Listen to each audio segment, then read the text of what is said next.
I will now invite Miss Nina Kochube to play the violin.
I will start off with the Congress program.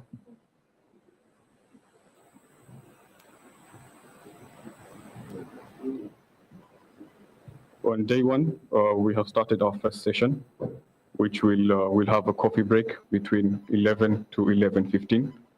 We'll then start our second session, which will have then a lunch break between 12:30 and 1:30. We'll then have the afternoon session, which will be roughly 1 hour. We'll then take another coffee break between 2:30 and 3 p.m. And then we'll break into the evening session. The evening session has two consecutive sessions, session 4A and session 4B. Participants are welcome to join any of the two because they will be happening at the same time. We'll then have the second day morning session will start at 9:30 a.m.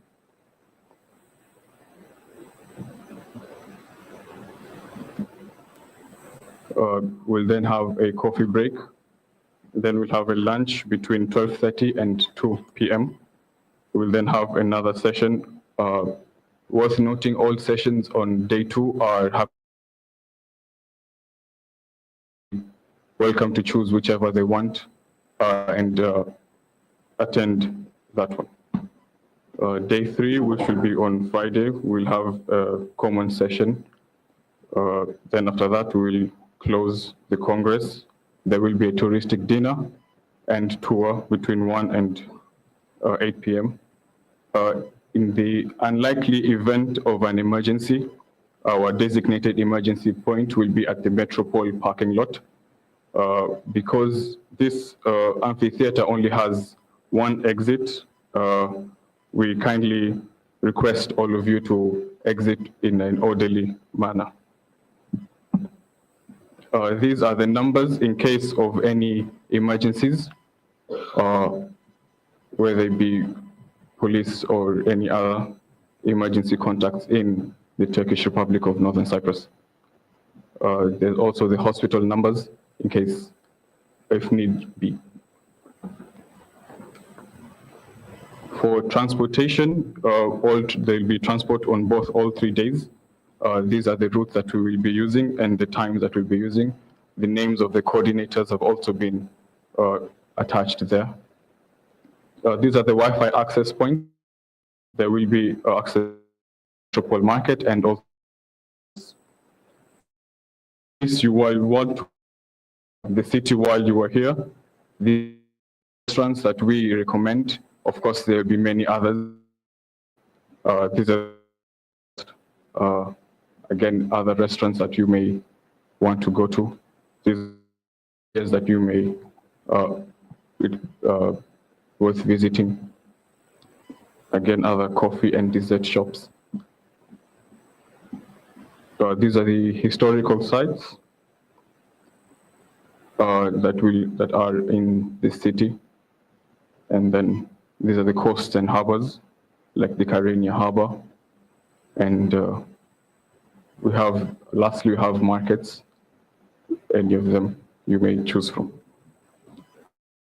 Admin info here, in case you any complaints or anything, you may contact any of these people. Thank you.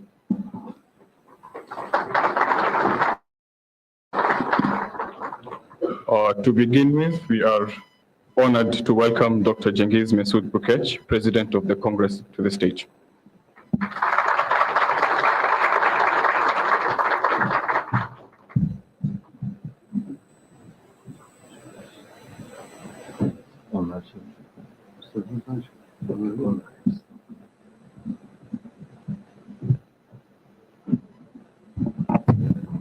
Good morning, distinguished guests, esteemed researchers, industry leaders, and respected academicians. It is an immense pleasure and honor to welcome you all to this Sustainable Aviation. On behalf of the committee, I express gratitude to each and every one of you for your participation, contribution, and commitment to this vital field. welcome.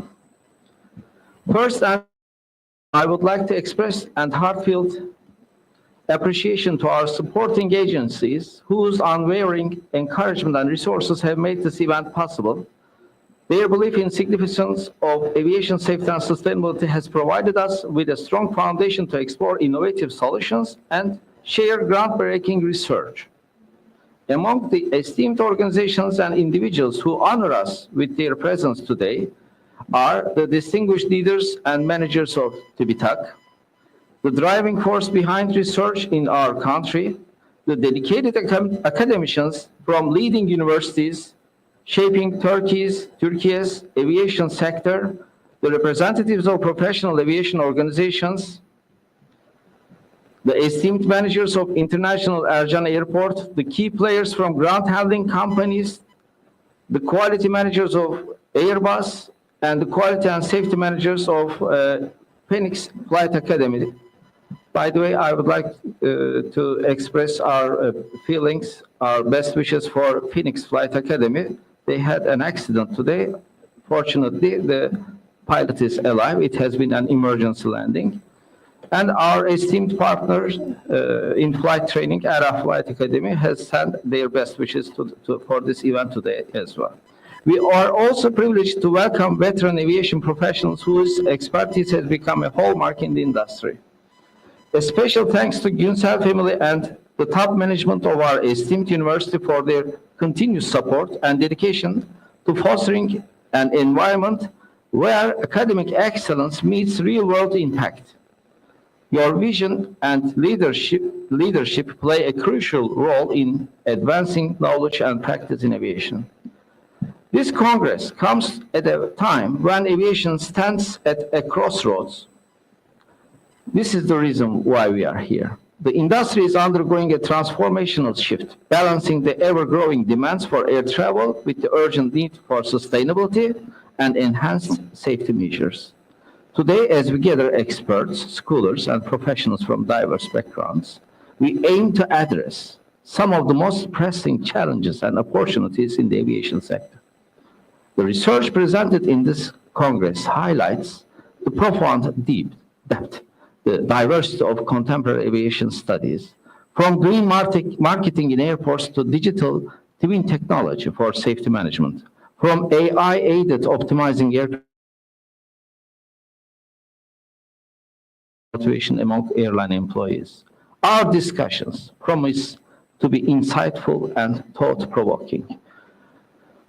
On the first day of our Congress, you will be able to follow the keynote speeches and presentations of distinguished speakers, followed by panels attended by representatives of leading aviation companies in our country, civil society organizations, NGOs, and academics who stand out with their works that are compatible with the theme of our Congress. Please feel free to contribute to the discussions and do not hesitate to ask any questions anytime you feel necessary. One of the central themes that will emerge in our discussions is the intersection of safety and sustainability. Aviation safety has always been paramount since the early days of aviation. Yet, its connection with sustainability is now more crucial than ever. Holistic outsourcing strategies in airlines, integrating sustainability, innovation, and safety. Or NASA and Boeing's joint sustainable aircraft project will provide us with valuable perspectives on the innovative strategies being adopted globally. Likewise, the role of technology in aviation safety cannot be understated. Studies such as examining aircraft accidents through exploratory data analysis for aviation safety and application of cognitive state model for preventing apron accidents underscore the importance of data-driven insights in accident prevention and of overall industry improvements. Another critical component of this Congress is the exploration of human factors in aviation. Papers introduce human factor in aircraft, or the role of human factors in enhancing safety and efficiency in various industries, will human element of aviation and how we can create systems that minimize errors and improve operational technologies, operational effectivity and efficiency. Reducing emissions or adopting green technologies, it is also encompassed economic resilience, regulatory frameworks, and social responsibility. I'm sure one of our keynote speakers, Himmet Hocam, will also mention about the entrepreneurship, the importance of entrepreneurship in sustainability as well. Papers such as Green Skies Ahead, Resilience and Sustainability of Turkish Airports in Extraordinary Situations will showcase how the industry is adapting to environmental challenges and ensuring long-term operational viability. Furthermore, regional and global perspectives will be shared, addressing issues such as airspace sovereignty, policy development, and sustainability strategies across different airline companies. As we navigate an evolving geopolitical and economic landscape, it is imperative that we collaborate across borders to build a more resilient and sustainable aviation industry. At this point, I would like to acknowledge the dedicated researchers and industry practitioners who have submitted their works so far, bringing forth innovative ideas and transformative solutions. Your hard work and expertise enrich this Congress, ensuring that our discussions are based on solid research and real-world applications together. As we embark on this journey of knowledge exchange, I encourage all participants to engage in meaningful discussions, build valuable connections, and seek collaborative opportunities that will drive the future of aviation toward great safety, efficiency, and sustainability. Finally, I would like to thank our dream team. They have worked incredibly hard during the long months we have been preparing for this Congress, which is the first of its kind in Turkish Republic of Northern Cyprus. They will continue to provide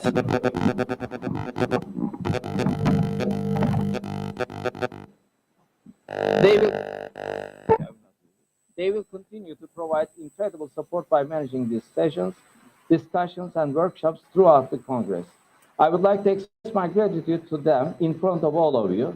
There will definitely be some setbacks. We are breaking new ground. Please forgive our shortcomings. This is the first time we are organizing such a big Congress. And please never hesitate to ask help from our administrative team. Once again, I extend my sincerest gratitude to each of you for being a part of this significant event. Let us work together to shape the future of aviation, ensuring that it remains safe, sustainable, and forward-thinking industry for generations to come.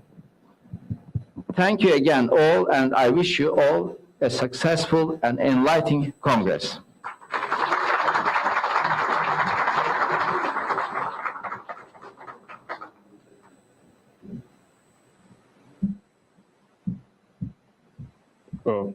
Up next, we have the privilege of inviting our esteemed Vice Rector, Professor Gökmen Dale, to deliver his address.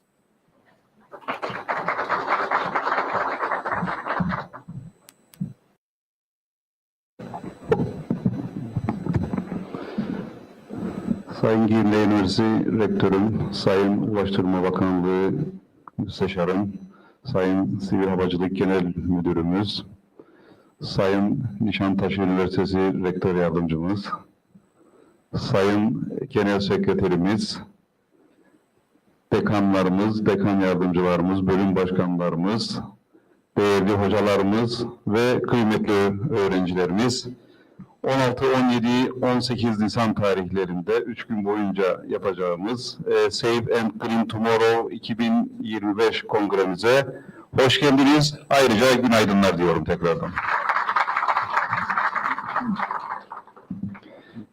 Çok uzun konuşmalardan sıkılacağınızı umduğum için biraz hızlı ve kısa geçiyorum. İngilizce bölümü de var, onda kullanmış olacağız. Konferanslarda açılış konuşmaları uzun sürer, biraz sıkılabilir. Bunu biraz azaltabilmek için ben kendimden fedakarlık yapmayı düşünüyorum. Üniversitemizde Çağdaş, yenilikçi, yaratıcı, düşünce yapısına sahip, girişimci, sosyal nitelikleri kuvvetli, uluslararası düzeyde bilimsel çalışmalar yapabilen, düşünen, sorgulayan, çağdaş bilgilerle donatılmış, araştıran, bilgiye kolayca ulaşan değişen dünya şartlarında çevreye duyarlı çözümler üretebilecek, sürekli öğrenen ve öğrendiklerini de özgün bir şekilde ortaya koyabilecek mezunlar yetiştirebilmek için Güzide Kurumumuz bu vizyona sahip olmuştur. Bu güçlü ve derin anlamlı vizyonumuz ışığında Havacılık ve Uzay Bilimleri Fakültemiz 2015-2016 akademik yılında eğitim ve öğretimi başlamıştır. Yine havacılık alanındaki ihtiyacı iyi analiz eden üniversite kurucu mütevelli heyeti Havacılık ve Uzay Bilimleri Fakültesi ve buna bağlı uçak mühendisliği, havacılık yönetimi ve pilotaj bölümlerinin açılmasına karar vermişler ve bunun için gerekli süreçler hızla tamamlanmıştır. Bunlara ilaveten Havacılık Meslek Yüksekokulumuza da eğitim ve öğretim faaliyetlerinde özellikle sivil havacılık ulaştırma işletmeciliği, sivil havacılık kabin hizmetleri, insansız hava aracı teknolojisi ve operatörlüğü gibi programlarımızla eğitim ve öğretim hayatına başlamış ve devam etmektedir. Bunlara ilaveten Girne Üniversitesi Uçuş Eğitim Organizasyonu pilotaj bölümü için temel eğitim dersler ve teorik konular konusunda da yine eğitim vermektedir. Girne Üniversitesi bünyesinde da Türkiye'deki yetkili makam olan Sivil Havacılık Genel Müdürlüğü tarafından da sertifika ile onaylanmış ve eğitimine devam etmektedir. Uçuş Eğitim Organizasyonu, Sivil Havacılık Genel Müdürlüğü tarafından onaylı Uçuş Eğitim Organizasyonu kalite yönetimi el kitabında da tanımlanan kalite güvence sistemine özgün kalite yönetim sistemine sahiptir. Denetimler kalite güvencesi kapsamında Sivil Havacılık Genel Müdürlüğü ve İş Kalite Yönetimi ekibi tarafından Uluslararası Sivil Havacılık Örgütü ve Avrupa Havacılık Güvenliği Ajansı yönetmeliklerine ve kurallarına uygun olarak gerçekleştirilmektedir. Günümüzde teknoloji ve bilim hızla gelişmekte ve bu gelişmeye katkısı olacak şekilde öğrencilere kaliteli bir eğitim vermek ön plana çıkmıştır. Değişen ve gelişleyen ve çok hızlı bir teknolojiyle dijital dönüşüm yaşadığımız bu günlerde özellikle üniversitemizde en iyi ve verimli çalışmalar yapabilmek adına her zaman bu konular bizde üniversitede devamlılık arz etmektedir. Eğitim ve öğretime başlayalı kısa bir süre geçmesine rağmen Havacılık ve Uzay Bilimleri Fakültemiz eğitim ve öğretimde çağdaş gereksinimlere göre şekillendirilmesi ve verilmesi için imkanları en iyi şekilde kullanıp öğrencilerimize sunma gayretimiz yine kesintisiz bir şekilde devam etmektedir. Verilen eğitimin mezunlarımızın ileriki meslek yaşantılarında da geçecek yıllar içerisinde değişebilecek her türlü durumda karşılaşabilecekleri problemleri de çözecek düşünme yetisini öğrencilerimize kazandırma görüşünü benimseyerek eğitimlerimizi bu yönde vermeye çalışmaktayız. Havacılığın bugünün küreselleşmiş toplumlarında çok önemli bir rol oynadığı ve havayolu taşımacılığının hem ülkelere hem de insanlara ekonomik, sosyal ve kültürel anlamda önemli faydalar sağladığı bilinen bir gerçek. Ulaşım ağlarının sayısının her geçen gün artmasına paralel olarak hava taşımacılığı ve havacılık sektörü sürekli bir büyüme arz ederek küresel ticaretin hacminin genişlemesini ve bu yönde hava ulaşım araçlarının ve ağının ticareti kolaylaştıracak yönünde büyük gelişmeler yaptığını görüyoruz. Günümüzde havacılık sektörünün ülke ekonomileri açısından itici bir güç konumunda bulunduğunu, dolayısıyla havacılığın sürdürülebilir kalkınmada kritik bir yol oynadığını da yine rahatlıkla söyleyebiliriz. Havacılık sektörünün sürdürülebilir olmasında sektör oyuncularının rolü kadar havacılıkla ilgili üniversitelerinde payı oldukça büyüktür. Üniversitemiz hem havacılık sektörünün ihtiyaç duyduğu nitelikli iş gücünün yetiştirilmesi hem de bölgesel havacılık operasyonu yanı sıra akademik ve sektörel işbirlikleriyle havacılık sektörünün gelişimine katkı sunmayı da amaçlamaktadır.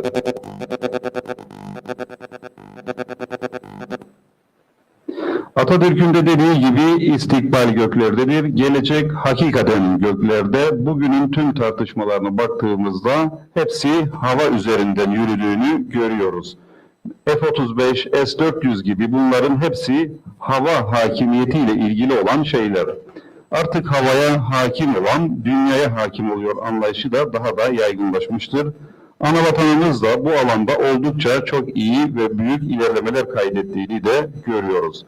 Ülkemizde de özellikle son dönemlerde havacılık sektörü ve teknolojileriyle alakalı çok güzel gelişmeler olduğunu da yine görüyoruz. Özellikle yeniden inşa edilen yeni havaalanımız Kuzey Kıbrıs Türk Cumhuriyeti'ne çok büyük avantajlar sağlamaktadır. Sizlerin de burada istihdam ve kendinizi geliştirme imkanını eminim. Tüm bu gelişmelerin yanı sıra sektörde ihtiyaç duyulan nitelik yetiştirilmesi sorunu da halen daha devam etmektedir ve hatta artmaktadır. Bu sorunun ortadan kaldırılması amacıyla ülkemizin ve anavatanımızın havacılık eğitiminde güçlü bir konuma yükseltilmesi, havacılıkla ilgili eğitim veren fakültelerin en önemli görevidir. Bu nedenle üniversitemizin Havacılık ve Uzay Bilimleri Fakültesi, dinamik akademik kadrosu, güncel literatüre göre hazırlanmış eğitim programı ile ülkemizde havacılık sektörünün verebilecek nitelikli iş gücünün yetiştirilmesi için önemli bir misyon üstlenmiştir. Fakültemizi tercih eden öğrencilerimize güncel havacılık eğitimini vermek, öğrencilerimizin etik değerlere bağlı, sosyal yüksek, çevreye duyarlı bireyler olarak gelişmelerine katkı sunmak, uluslararası değişim programları ile fakültemizin tanınırlığını artırmak ve kültürel etkileşimleri zenginleştirmek ve Türkiye'de havacılık eğitiminde önemli bir merkez haline gelmesini sağlamak, havacılık sektör temsilcileri ve devlet kurumlarıyla güçlü diyaloglar kurarak sürdürülebilir olmak, fakültemizin kuruluş felsefelerinin temel politikalarını oluşturmaktadır. Günümüzde havacılık sektörü lokomotif sektörlerin bir tanesi olmakla birlikte dünyada ilk 10'da yer alan ülkelere baktığımız zaman havacılık sektöründe de oldukça gelişmiş olduklarını görmekteyiz. Anavatanımızda da bu sektörün her geçen gün daha da geliştiğini görüyoruz. Havacılık sektörü dünyada %5 büyüme gösterirken Türkiye'de bu gelişim %15 seviyesine kadar ulaştığını görüyoruz. Bu da oldukça iyi bir rakam. Ancak bunun ötesinde bunun sürdürülebilir olması daha da büyük bir önem arz etmektedir. Bu konuda ülkemizde atılan adımlar havacılık sektörünün gelişmesine de önemli katkılar sunduğunu değerlendirmekteyim. Bugün açılışını yaptığımız Safe and Green Tomorrow kongremiz hibrit olacak şekilde 16, 17, 18, 2025 tarihler arasında Havacılık ve Uzay Bilimleri Fakültesi koordinatörlüğünde üniversitemizde 3 gün boyunca bizleri hem mutlu ediyor hem de gururlandırıyor. Katkı sağlayan değerli hocalarıma da buradan teşekkür ediyorum. Kongremizin amacı bir yanda havacılık emniyetinde sektörde yaşanan gelişmeleri ve diğer yanda yapılan güncel akademik çalışmaları tartışmak, nihayetinde emniyet yönetiminde mevcut sorunları belirleyerek analitik düşünce ve çözüm önerilerini ortaya koymak, kongremizin en önemli amaçlarını oluşturmaktadır. Bu kapsamda kongremizde havacılık emniyetinin yönetimleri ve yapılması gerekenleri alandaki güncel trendler ışığında 3 gün boyunca icra edeceğimiz kongremizde tartışmak mümkün olacaktır.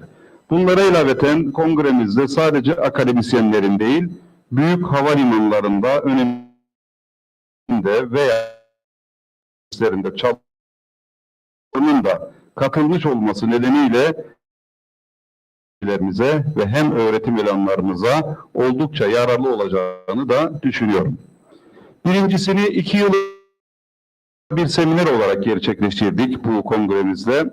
İkincisini geçen yıl biraz daha kapsamlı, biraz daha genişletilmiş ve hibrit olarak yaptık ama fakülte yönetim kurulunda ve üniversite yönetim kurulunda aldığımız kararla artık bunu bir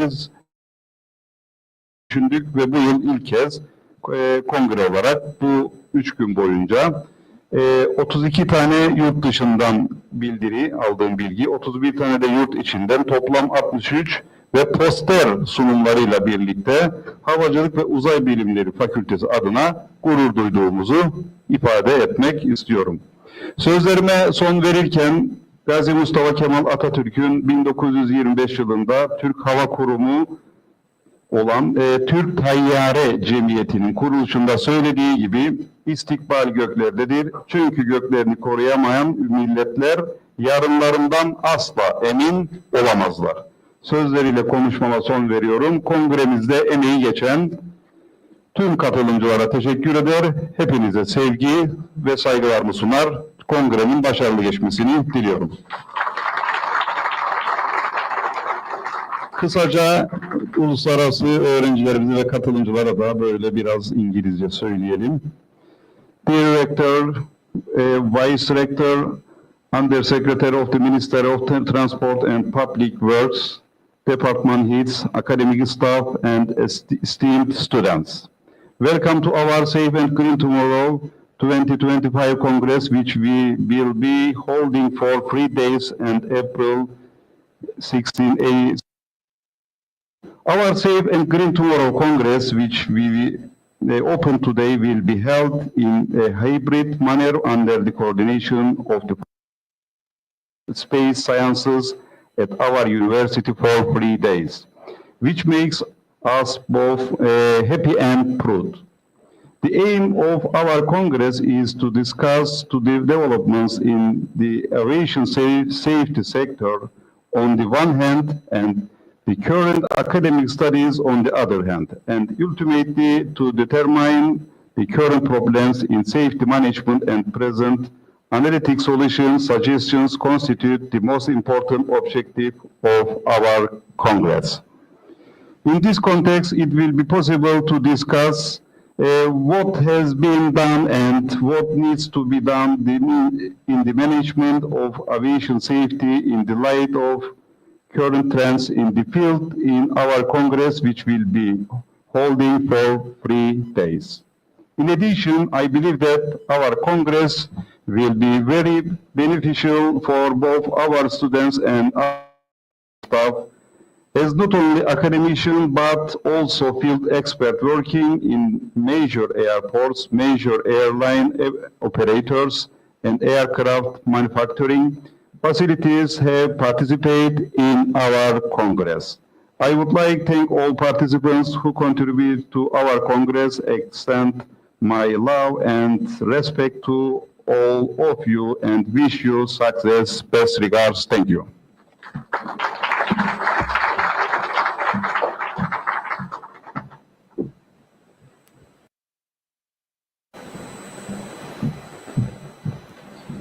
It is now my pleasure to call upon Professor Dr. Serdar Yurtsevar, Rector of Girne American University.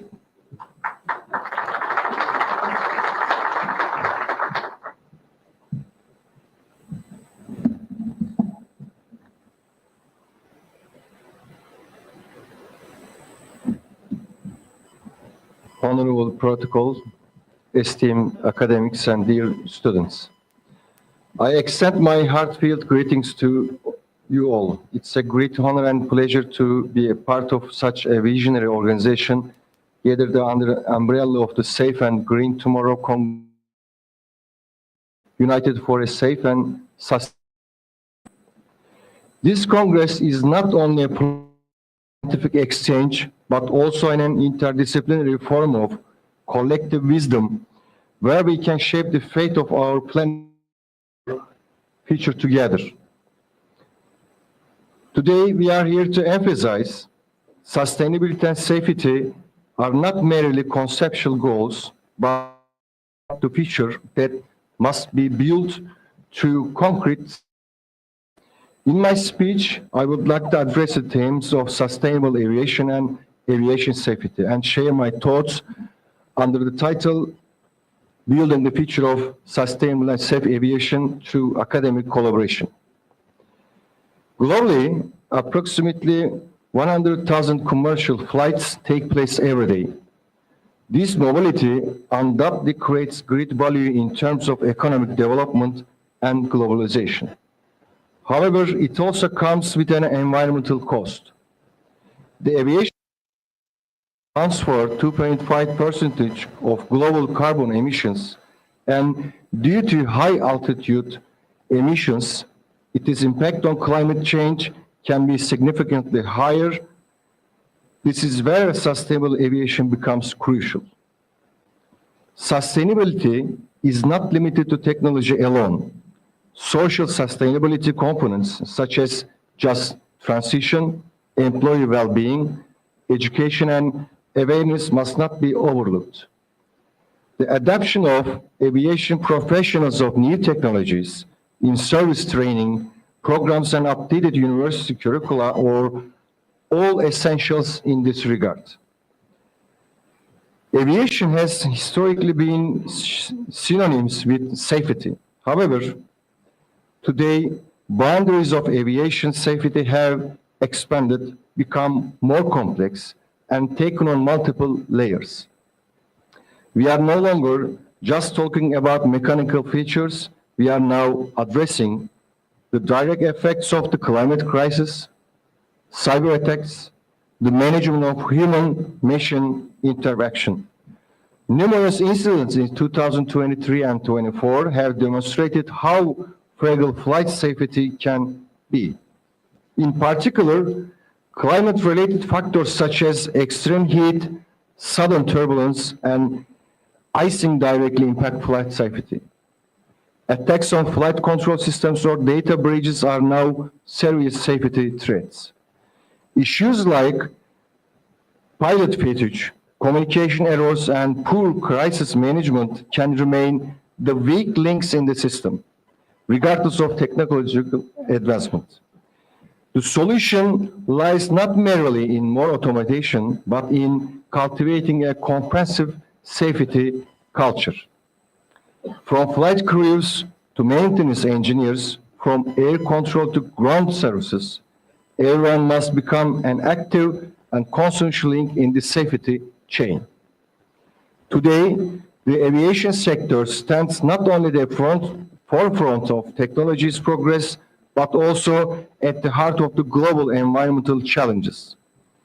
Carbon emissions, noise pollution, resource consumption, and growing traffic-related safety risks presents a range of complex problems demanding multifaceted solutions. Sustainability and safety cannot be separated. No matter how efficient an aircraft is, if it is not safe, it is not sustainable.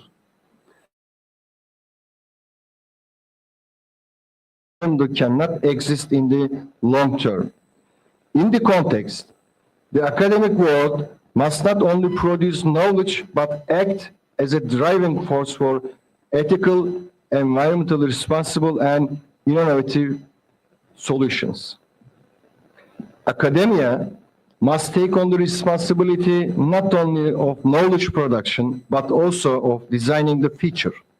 Today, universities model decision-making process using flight simulations, develop collaborations between chemistry and energy and engineering for sustainable fuels, conducts psychology and sociology studies analyzing safety culture, test IA-supported air traffic control systems, carry out graduate-level research on hybrid electric aircraft, work on safety protocols for autonomous aerial vehicles in urban air mobility, and the last one, develop psychological support systems for air traffic controller stress management.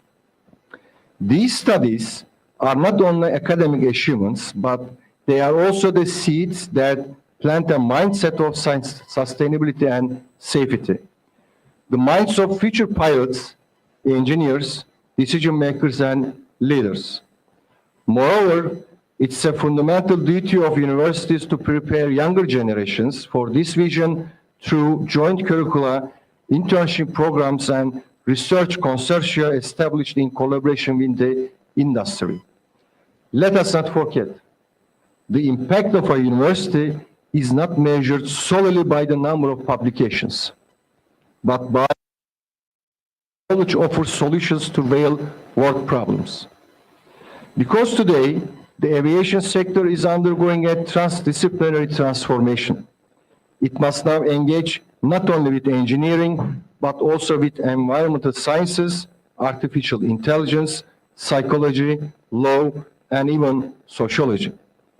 In this regard, universities can become key players in sustainable and safe aviation by running research and development centers for clean energy systems, designing training programs on safety culture and human factors, developing simulation labs for risk management and crisis programs, leading international research networks and student exchange programs. However, to turn this potential into reality, we must build strong and lasting bridges between academia and industry. That means not just producing knowledge, but making it applicable, not just offering education, but aligning it with industry needs. Each and every person present here today, whether academic, engineer, or policymaker, shares this same responsibility to shape the future of aviation. We must make that future safe. We must make that future environmentally responsible, and above, we must build it together. We need platforms at both national and international levels that will institutionalize academic industry collaboration, not only in research and development, but also in human capital development of policymaking. A sustainable and safe aviation sector requires not only technology, but also vision, collaboration, and determination. That's why I invite you all to engage in more interdisciplinary work, develop more joint projects, and translate our knowledge into real-world benefit. This Congress is not only a space to speak, it is a call to action. Let us not forget, the sky belongs to all of us, so does the responsibility. Safe and green tomorrow is not just a slogan, it's a call to duty. To respond to that call, we must research, share, co-create, and from this platform, I extend a heartfelt invitation to all academics, institutions, industry representatives, and decision makers. Let us design the future together. Let us make aviation not only faster and more economical, but also greener and safer. With my highest respect to you all, I wish you a productive and inspiring Congress. Thank you.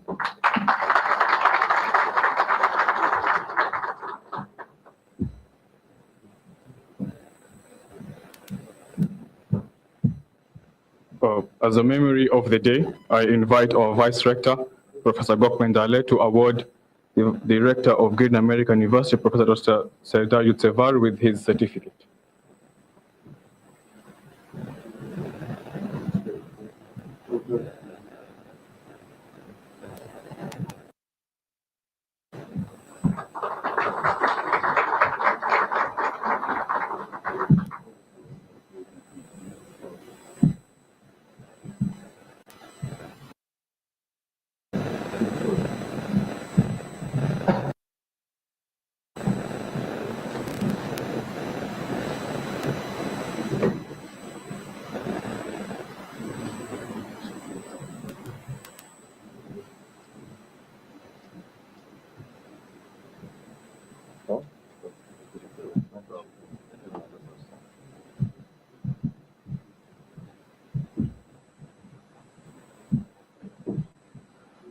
We are now pleased to invite Mr. Mustafa Sofi, Director of the Turkish Republic of Northern Cyprus Civil Aviation Authority, to the podium.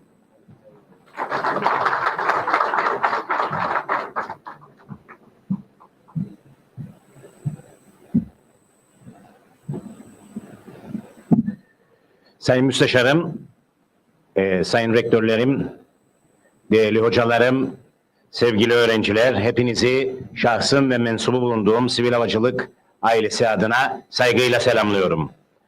Bugün havacılık güvenliği teriminin ne olduğu ve havacılık güvenliğinin uygulamalarının nasıl olduğu konusunda size bir sunum hazırladık. Ve burada havacılık güvenliği noktasında hem safety hem security olarak Ercan Havalimanı'nın nerede olduğu konusunda da bilgilendirici bir sunum yaptık. Bu arada hava trafik kontrolörü arkadaşım Sadık Teksoy'a çok teşekkür ediyorum katkılarından dolayı. Sunumumuz İngilizce olacaktır ancak Türkçe versiyonu da dairemizde mevcuttur. Dileyen bizimle temasa geçebilir diyoruz ve sunumumuza başlıyoruz. Security of Ercan International Airport. Sunumu.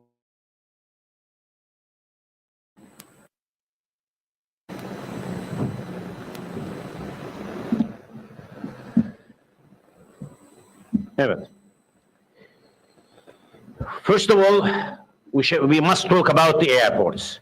What are the airports? Airports are bustling activity centers that serve as gateways for millions of passengers every day.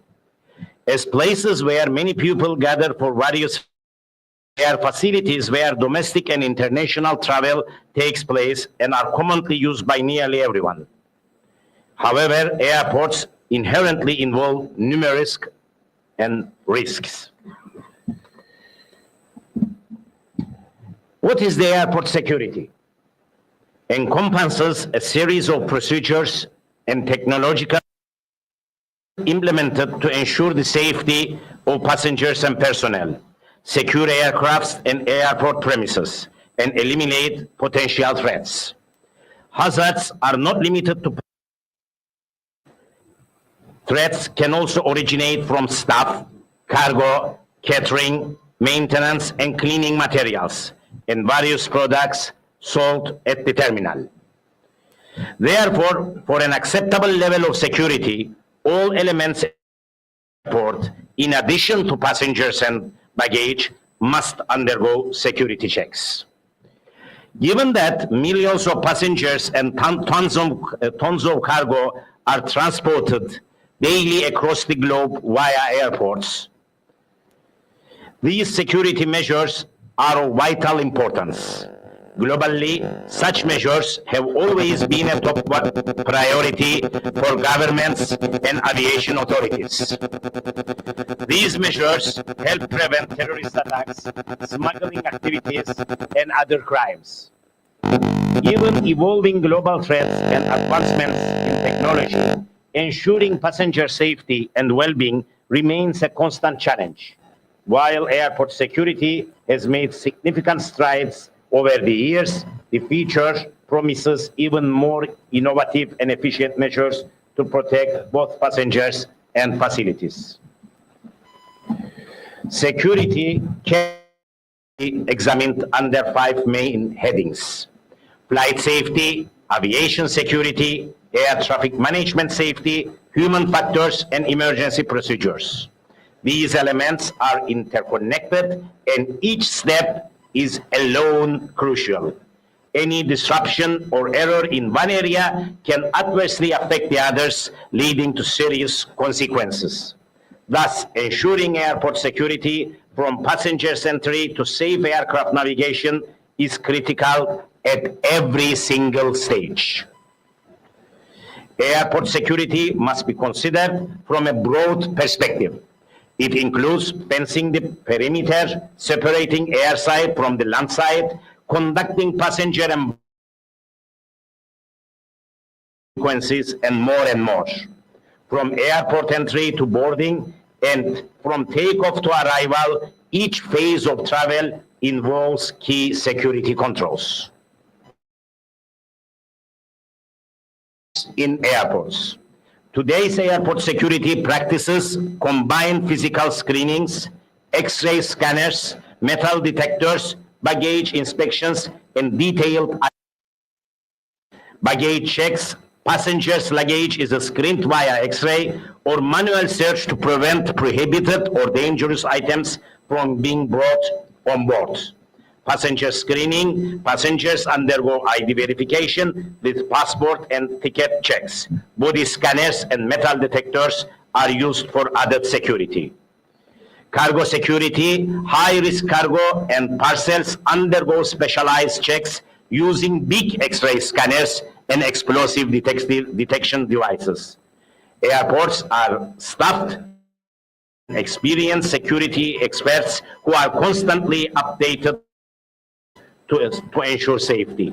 And technological security, high-resolution cameras, motion detectors, and other advanced technologies are employed throughout the airports. International collaborations, airport work in cooperation with other countries, sharing intelligence to detect and prevent threats. Okay, where we are? What is the security in Ercan Airport? Ercan Airport is fenced and monitored by police checkpoints at the entrance. Constant surveillance is conducted from guard posts to prevent unauthorized individuals or vehicles from accessing the airside. Upon entry, people and their luggage pass through X-ray machines, and after confirming no threats are present, ID and ticket checks are completed. Once ticketing is done, the passenger proceeds through the passport control and is screened for prohibited items before entering in the waiting lounge. From here, security responsibilities shift from landside to airside. After the takeoff, air traffic safety becomes very important. The smart building at Ercan provides 24/7 air traffic services. Entry into this building requires passing through security and scanning via X-ray. Authorized personnel use access cards to enter, preventing threats and unauthorized access. What are the departure and arrival procedures? Ercan Air Traffic Control determines the takeoffs, runways, and departure procedures, SIDs, Standard Instrument Departures. Each runway has backup SIDs. Similarly, landing aircraft use stars and instrument approach charts with GPS-based data and conventional options available. There are a total of 9 GNSS and instrument approach charts for both. Please see those procedures. Yes.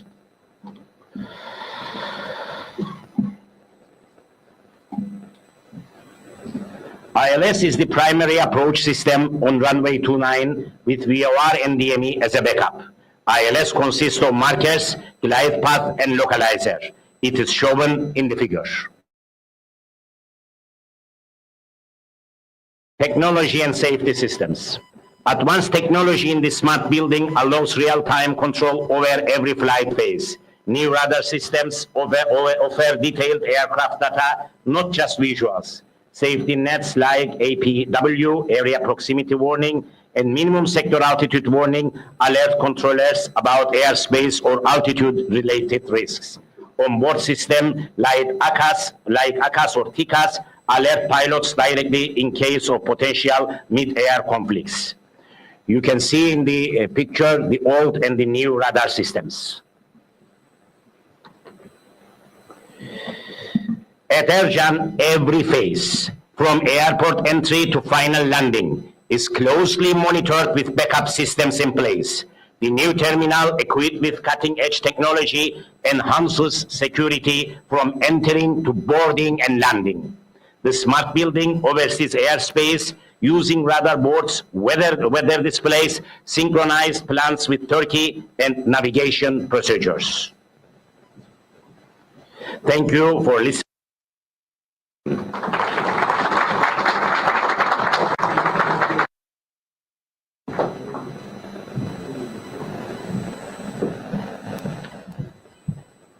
To provide Mr. Mustafa Sofi with his certificate, I call upon Dr. Cengiz.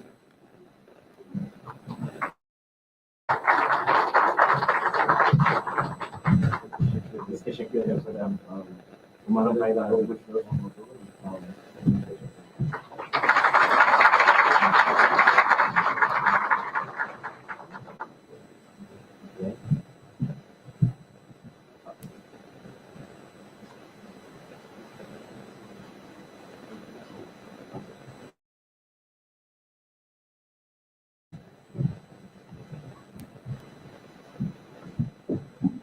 Let us now Turk, Under Secretary of the Turkish Republic of Northern Cyprus, Ministry of Transportation and Public Works.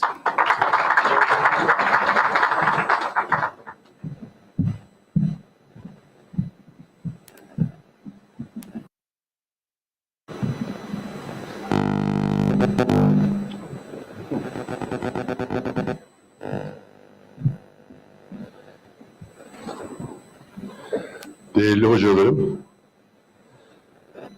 sevgili öğrenci arkadaşlarım, öncelikle bu güzel etkinliğin, kongrenin hayırlara vesile olmasını diliyorum.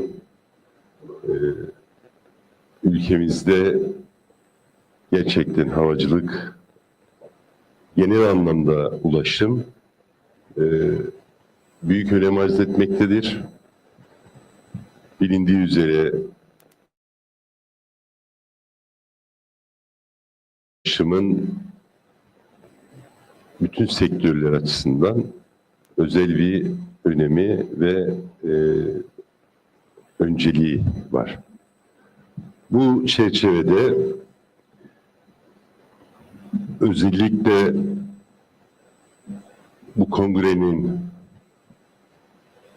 konu başlığı çerçevesinde kalmakla birlikte genel anlamda ulaşım üzerinde değerlendirmeleri ve bilgileri paylaşacağım. Ulaşım deyince akla hava, kara ve deniz ulaşımı gelmekte. Dolayısıyla bu üç başlıkta da ulaşımı değerlendirmek gerekiyor. Öncelikle havacılık alanında değerli Sivil Havacılık Dairesi Müdürümün verdiği bilgilere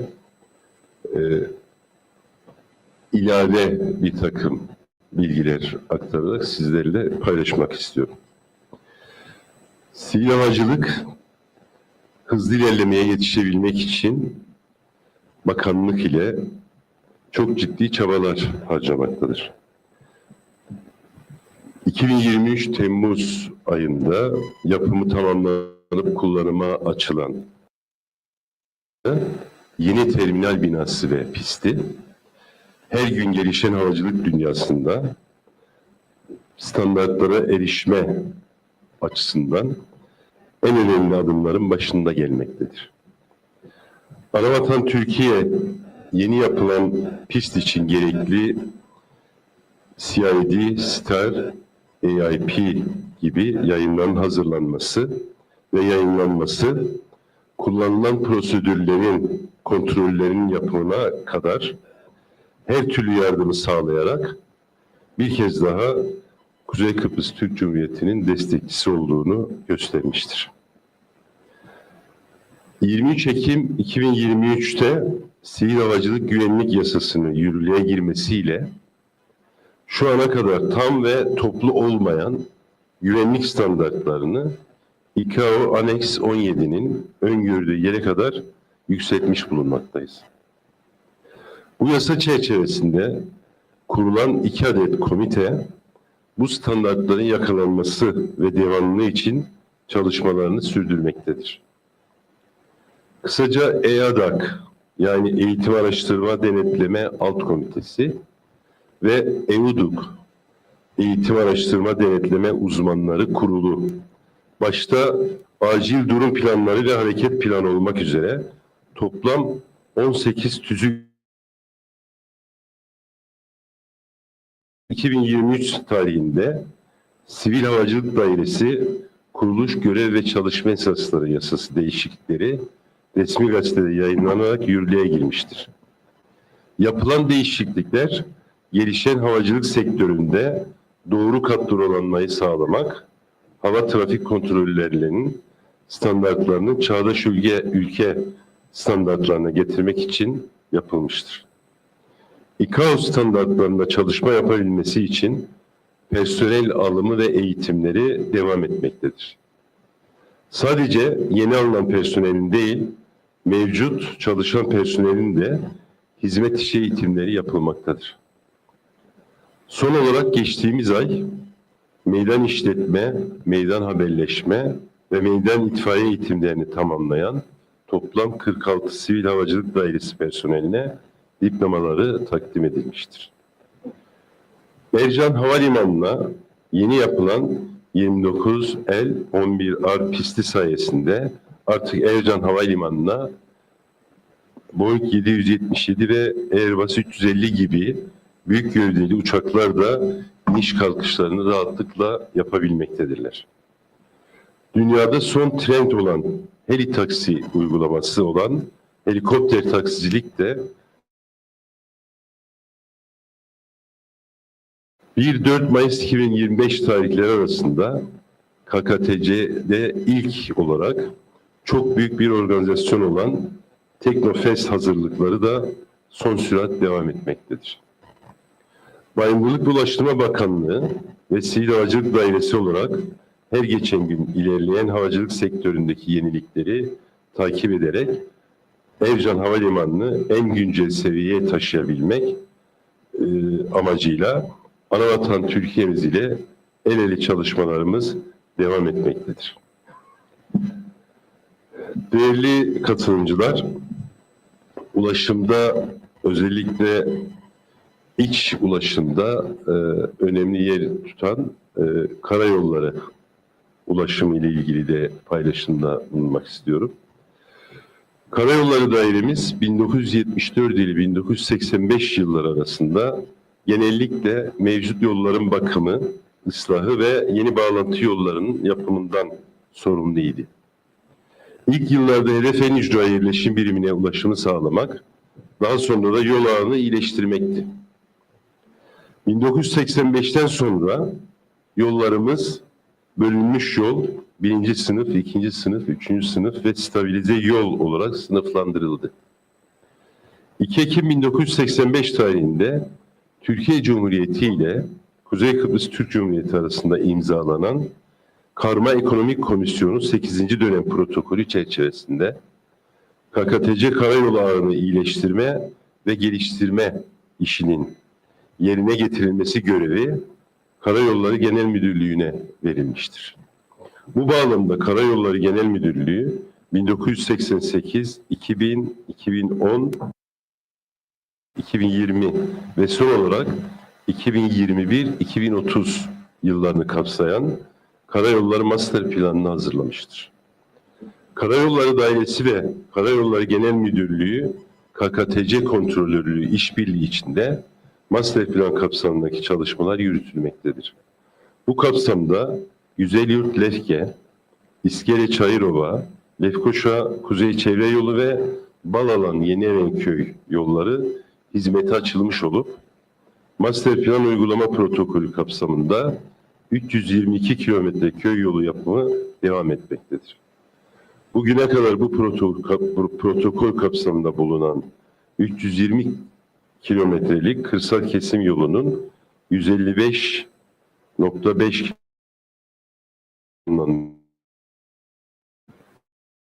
dairesi ihmal ve hak ettiği ilgiyi görememesi nedeniyle hem personel hem de teknik araç gereç bakımından düşmüş.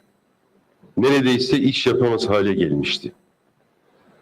Bakanlığımız göreve geldiği ilk günden beridir Karayolları Dairesi'ni eski günlerine kavuşturmak için karayolu ağını genişletme planlaması, diğer taraftan Karayolları Dairesi'nin gerek teknik ekipman, araç, gereç, iş makinesi ve personel açısından ülke karayolu altyapısını idame edebilecek seviyeye getirmeye çalışmaktayız.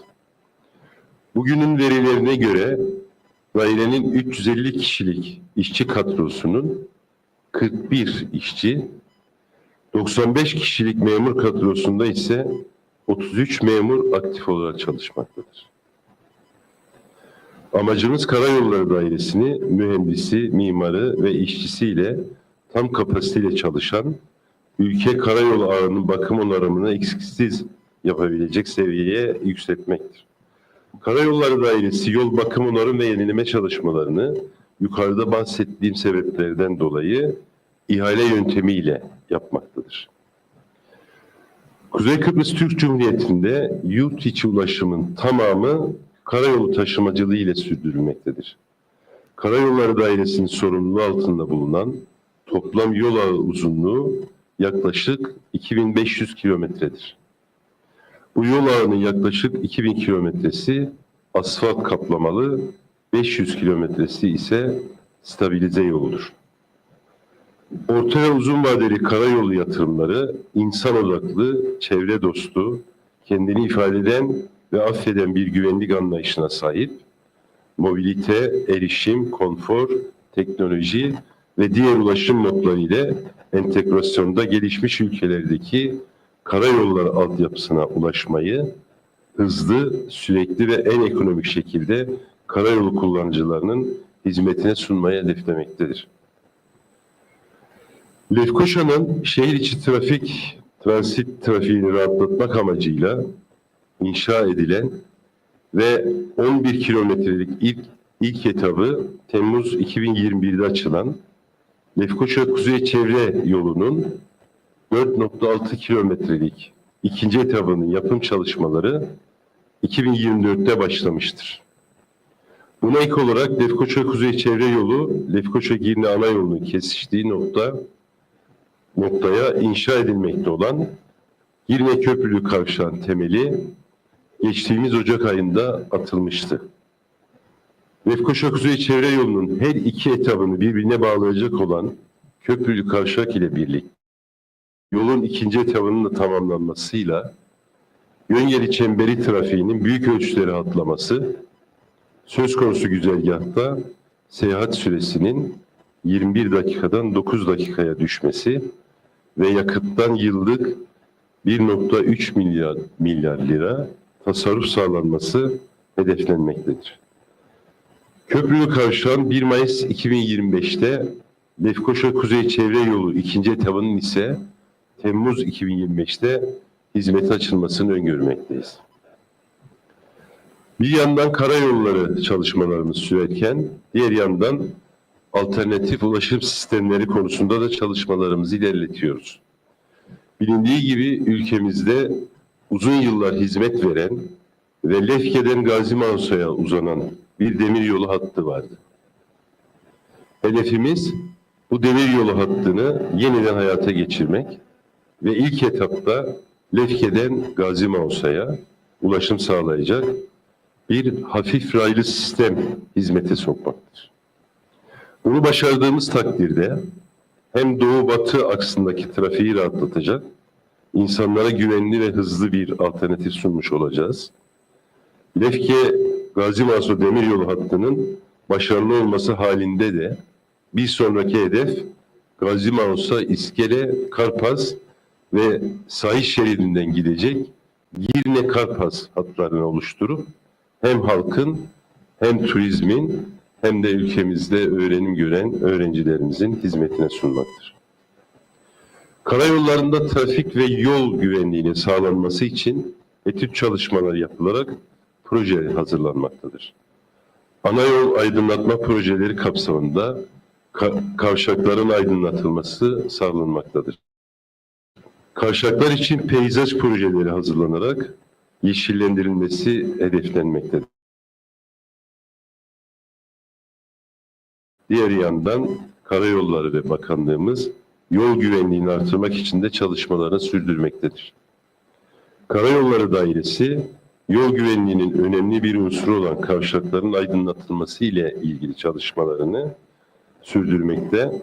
Ocak 2025'te Kuzey Çevre Yolu, Lefkoşa Gazi Mansur Yolu, Lefkoşa Metehan Güzelyurt Çevre Yolu ve Gazi Mansur Karpaz ana yolu üzerinde bulunan toplam 8 adet çemberin düzenlemesi ve aydınlatılması için bakanlığımız ile ilgili şirketler arasında protokol imzalanmıştır. Bu kavşakların düzenlenmesi ile ilgili yeterli bütçe olmayışı nedeniyle reklam karşılığı hizmet prensibiyle yola çıkarak bu kavşakların düzenlemesini yapmaktayız.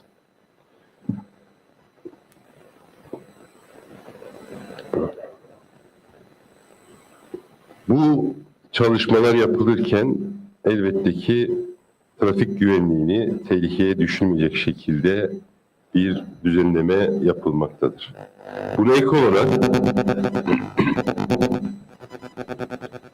Karayolları Dairesi belediye sınırları içerisindeki ana arterlerde aydınlatma sistemlerinin kalıcı olarak tamir edilmesi için belediyeler ile de işbirliği içerisinde gerektiği desteği sağlamaktadır.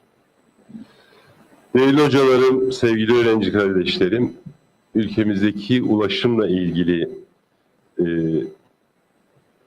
üçüncü ulaşım imkanı deniz yollarında. Deniz yolları ülkemizdeki ulaşım ayağının çok önemli bir bölümünü oluşturmaktadır. Girne Turizm Limanı ve Gazi Mansur'a Limanı ülkede faal olarak çalışan yolcu ve yük limanlarımızdır. Hava ulaşımında olduğu gibi deniz ulaşımında da ülkemizin tek çıkış kapısı ana vatanımız Türkiye Cumhuriyeti'dir. Yolcu taşımacılığının büyük çoğunluğu Girne Turizm Limanı'ndan yapılırken Kuzey Kıbrıs Türk Cumhuriyeti'nin ticareti büyük oranda Gazi Mansur'a Limanı üzerinden. Yine Turizm Limanı çoğunluğu KKTC olmak üzere Türkiye Cumhuriyeti bandıralı gemiler tarafından kullanılmaktadır. Gazi Mansur'a Limanı yine çoğunluğu KKTC olmak üzere 23 ayrı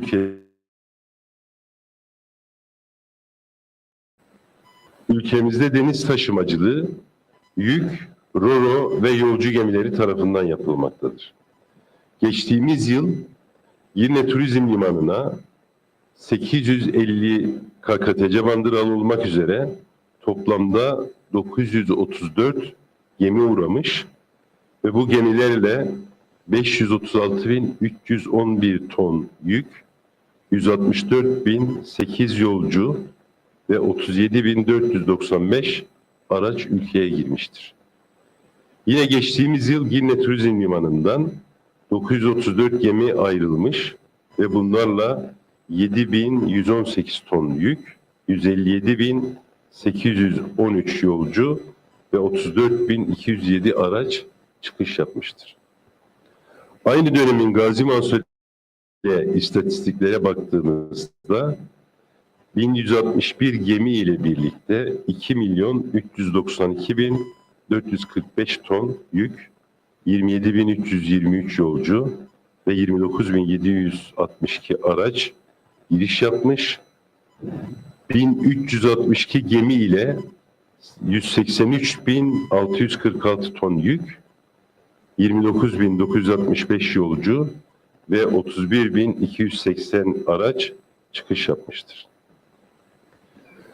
Ülkemizde uygulanan izolasyonlar nedeniyle özellikle ihracat rakamları ülkemiz kapasitesinin çok altındadır. Limanlarımızın durumu ne yazık ki ticaret rakamları ve yolcu sayılarının da oldukça düşük olduğu bir diğer nedenidir.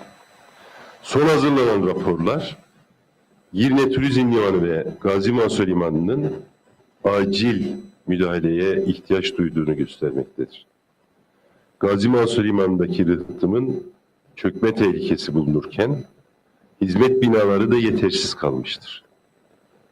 Girne Turizm Limanı'ndaki mendireğin acil tamir edilmesi raporda yer alırken limanın bulunduğu alanın da binaların da yetersiz olduğu gözlemlenmiştir.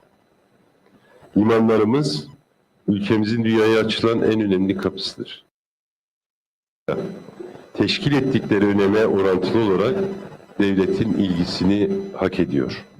Ancak bütçemizdeki yetersizlik nedeniyle ve dünyadaki genel uygulamayı dikkate alarak biz de limanlarımızı özelleştirmek için çalışma başlattık.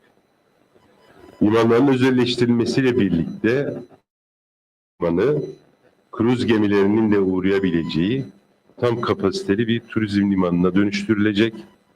Gazi Mansur'a sadece turistleri ağırlayacak ve yük taşımacılığı Kalecik'te inşa edilecek yük limanından gerçekleştirilecek. Özelleştirme ile birlikte Girne Turizm Limanı'nda kalite ve kapasite artırılırken ülkemizin tanınan limanlarından biri olan Gemikonağı Limanı yük ve yolcu taşımacılığı ile birlikte özel yatlara hizmet veren bir liman haline dönüşmesi hedeflenmektedir. Değerli hocalarım, sevgili konuşma bir metin olmuş olacak.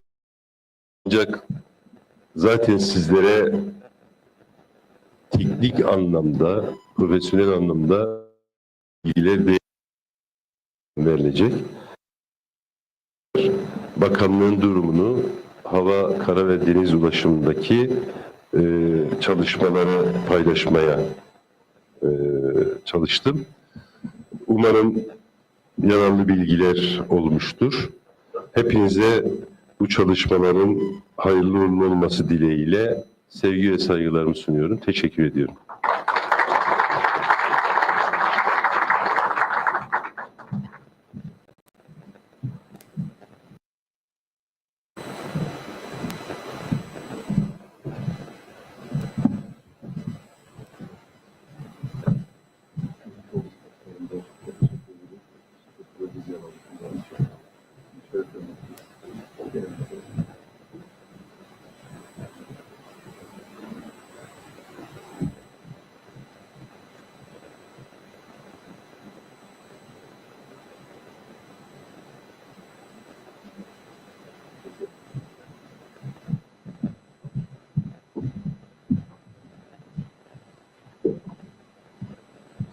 We will now take a 15-minute coffee break. Thank you.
Which presentation? All this presentation is here. Is this presentation?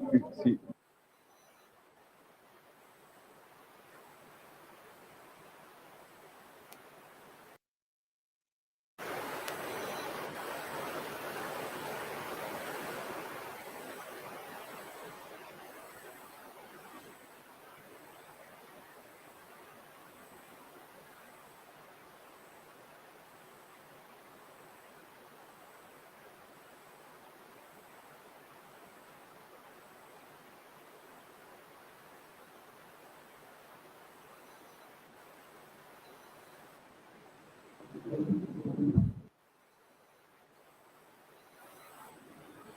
Five. no.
I think we are a little bit out of time, so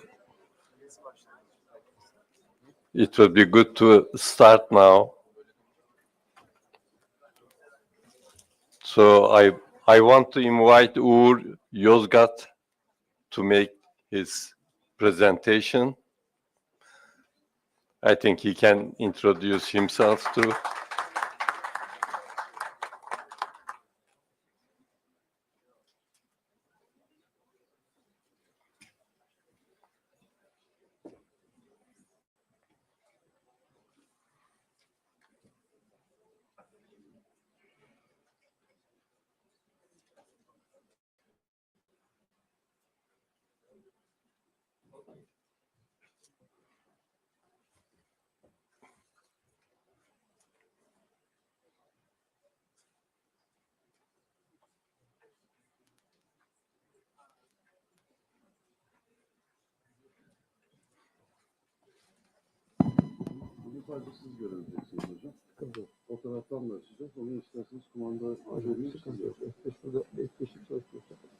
Açabilecek misin? Ben giderken o devam eder. Microphone is open over there. Okay. I hope now I can start. Okay. There is a big introduction of me, but because of time limitations, I don't want to go through this one. I am the Vice Rector of Istanbul Nişantaşı University. It's a great pleasure to be here and also honor for me. I worked in Cyprus in Girne 7 years ago. I was also worked as a Vice Rector in Arukat, as you know. Now it's time I'm come back, and the main topic is about aviation, green aviation, safety, and something like that. And they asked me prepare something and talk about it. I'm go through it from the managerial perspective because I'm strategic manager lecturer for many years, also decision-making process. Also, during that time, I want that you also think about it. Is it possible? Because in many papers, in many discussions, we are talking about it is possible. The question is, being green possible, or do we look like green, but the sustainability is the important point.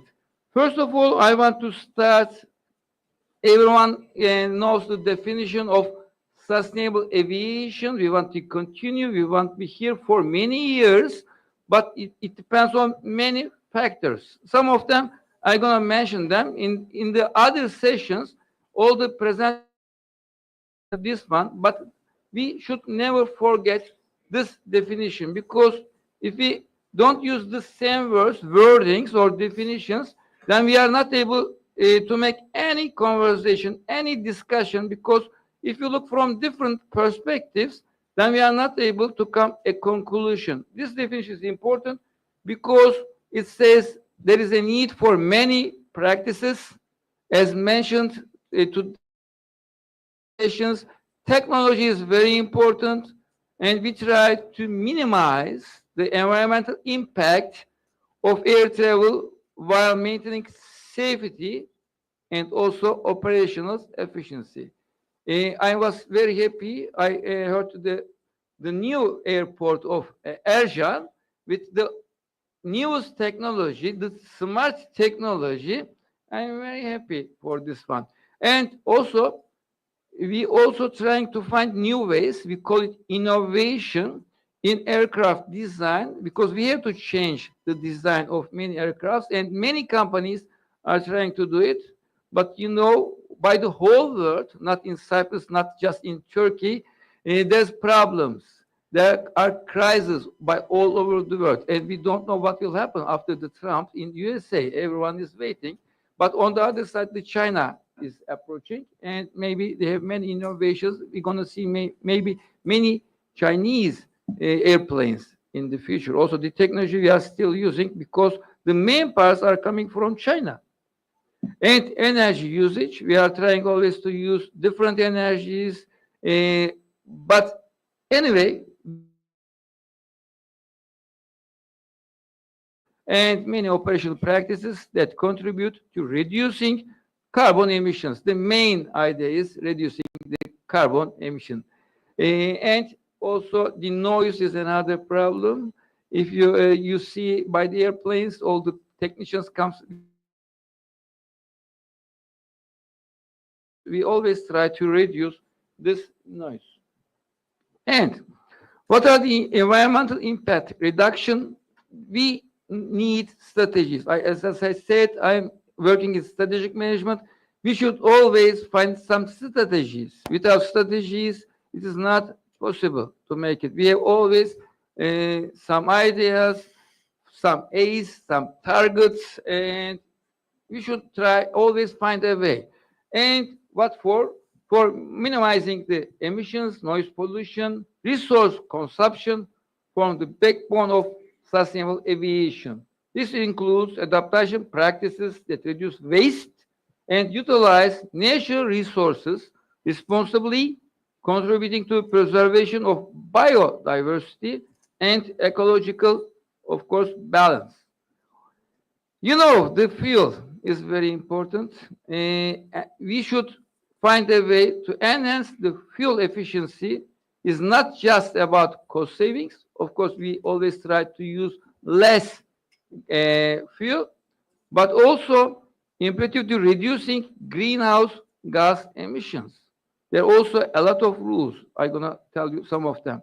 Utilizing advanced aerodynamics, lighter materials, that means new kind of airplanes, and innovative flight routing contributions. And by many programs, we have started to use artificial intelligence for rerouting. Also, we should calculate every aspect or all the constraints using the programming, finding the best route, of course, for minimizing the fuel consumption and significantly lowering fuel consumption per passenger mile. And also strategies aimed at minimizing emissions, noise pollution, biodiversity. Sorry, I got back.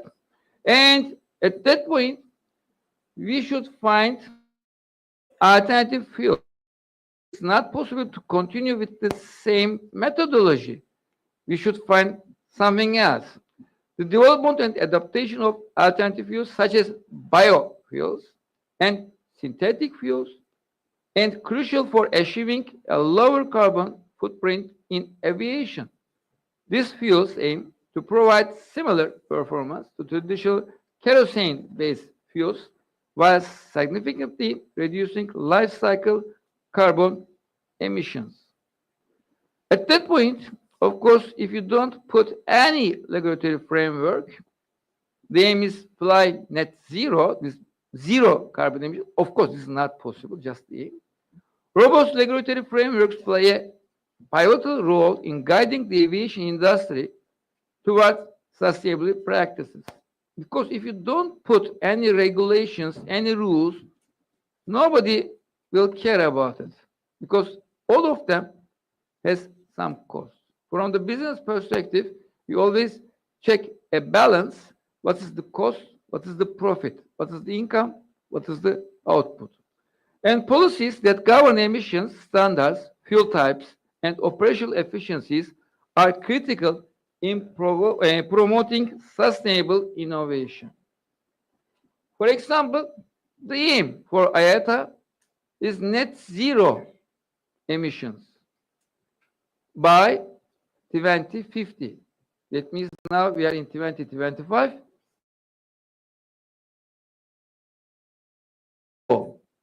Net zero. In some, it's not possible, but we aim. We want always to reduce.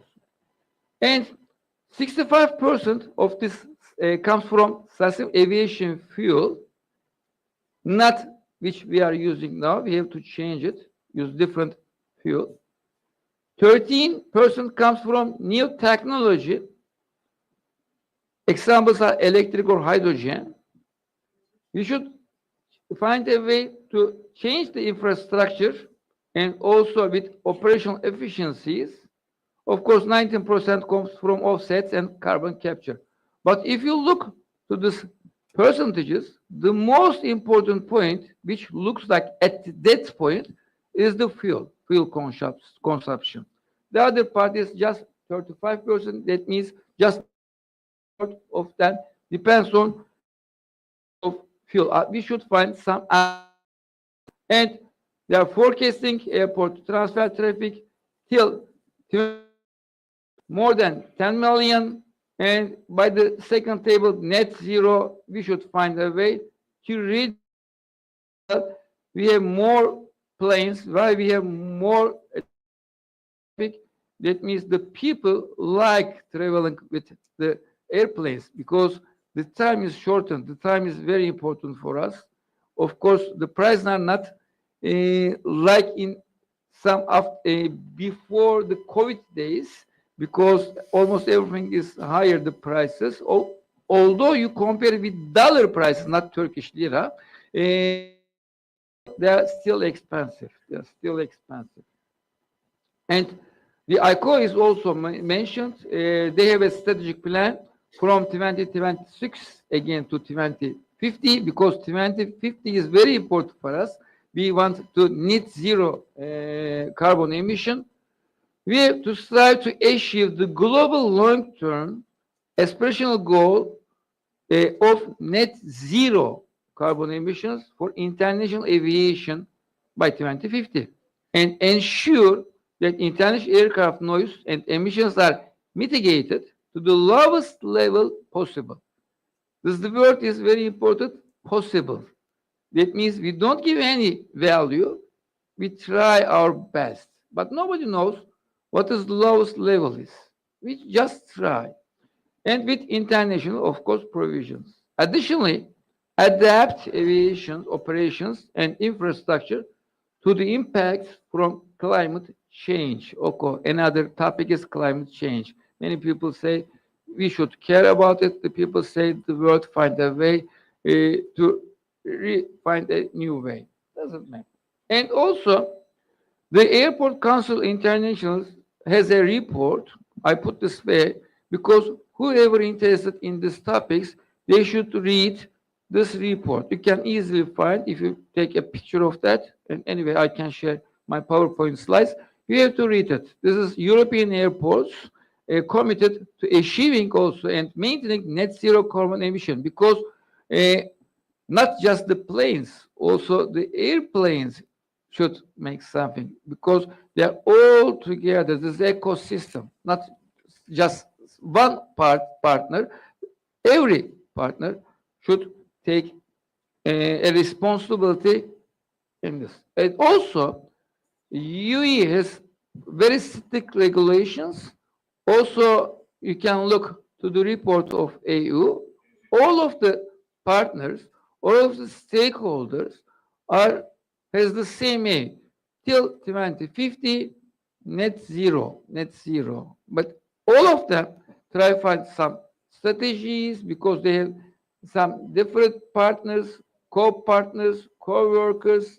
That means almost everyone, every institution are trying to come this point. And also, of course, World Economic Forum. This also has a report again. This is February 2025. Of course, financing sustainable aviation fuels. We want to find a new ways for fuels, but who's going to finance it? Because not so easy to find different methodologies. It also costs. At that point, we are afraid if the company is going to find enough financial instruments for the, it's not so easy to make the change. Here, if you have time, if you read, there are a lot of examples in this World Economic Forum, because the aim is, again, never forget 2050 net zero carbon emission. All the partners, all the shareholders, stakeholders, also I have given you, put the mail address, they go faster than me, but anyway, they're gonna share you. If you go, yes, this is a PDF file. There's a detailed information. If you have time, Please read it. Of course, the other topic is safety management. Versus the system, and mitigate the risk. The safety management systems. For almost everything, we need systems. We are not never be able to find a solution. And if we have the system, we should find a way to survive it. The sustainability. Also, every time quality management, we should always find a way to make it better for the better world, of course. And we always need some regulatory compliance and promoting. This is also important, the culture of safety within organizations. Because you can write all the rules, but the human factor is very important. Thanks God, for many years, I am a professor here together, Bükeç, and we tried to make again a conference like that. And the main idea is about the humans, because you can put all the regulations, you can put all the fines, whatever it is. If the culture doesn't change, it will never gonna help you. In the plane, there are lights, there's some warnings, but at that time the pilot can say, I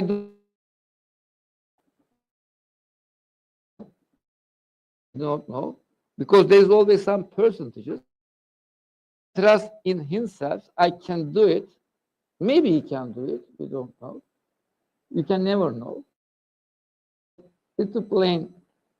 All the planes never stop on the air. They're gonna go to the level, we know it. But alive or not, nobody knows.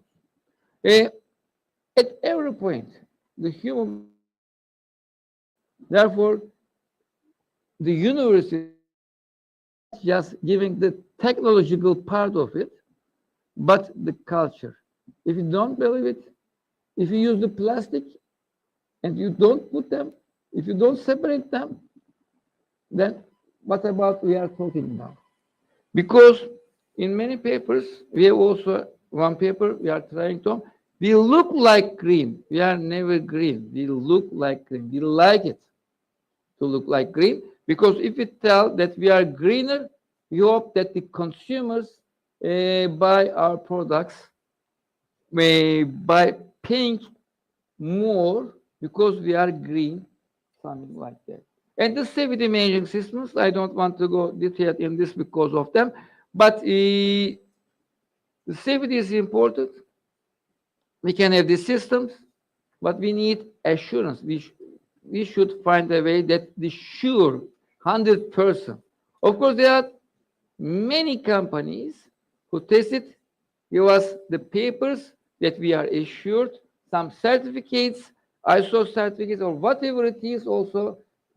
If we don't have the certificates, we are not able to operate in many situations, especially by civil aviation. For every point, by each step, you should fulfill some rules, okay? On the book, we fulfill it. On the paper, we did it. But what is the reality? Because it always, everything depends on the human being. And it integrates safety principles into organizational culture. If you are not able to change the culture that everyone in this ecosystem believes this is important, then you have some problems. And cultivating a positive safety culture is promoted within an organization. Without this culture, we are not able, of course, for shaping the culture. In many circumstances, we need requirements, regulatory requirements. And for example, ICAO, National Civil Aviation Authorities are essential. If you don't have this, then you're going to have problems. We are always in some way against the YÖK or YÖDAC or whatever it is, but we always need regulations. If you don't have any regulation, it's not so easy. Of course, for many years, maybe the culture, with the culture you can do it, but till that point, you need always regulations. And the ICAO's strategic plan, again, from 2026 to 2050. If you are interested, please also read the ensure continuous protection for air passengers and, of course, cargo, the general public and staff from all safety risks and from security threats posed by an act of unlawful interference, and achieve zero fatalities resulting from aviation accidents or incidents. This is ICAO plan to 2050. Of course, we have many reports for airplane crashes, problems, whatever it is. First of all, we should be able to identify the risks. And we should have some risk assessment methodologies. Then, with strategies, we should mitigate all the strategies. That means emergency response, effectively minimizing operational risks, and enhancing safety outcomes. This is the European process of safety risk management process. You can also download this report because it starts with identification of safety issues, second level assessment of safety issues, then the definition of programming and safety actions. Of course, then you have to implement, because you can have many strategies, but in many cases you are not able to implement them. Because till that point, everything is on the paper, you write somewhere, but you can never be sure it's gonna work. You should be able to implement it. For implementation, again, you need the systems, you need the humans who has the ability to implement it. In this case, we have the universities. We try, as everyone said in the morning, with the best, newest, needed abilities or knowledge, we are trying to give all of them to you so that you'll be able, as the students of the Girne American University, able to take some positions in this safety risk management process. Otherwise, it's not possible. Because almost everything is changing. The strategies are changing, the methodologies are changing, the technology is changing, and the universities try to give you the best, the newest one. And of course, if you are not able to measure it, it has no meaning, because you don't know what the target is. What will the risk evaluation?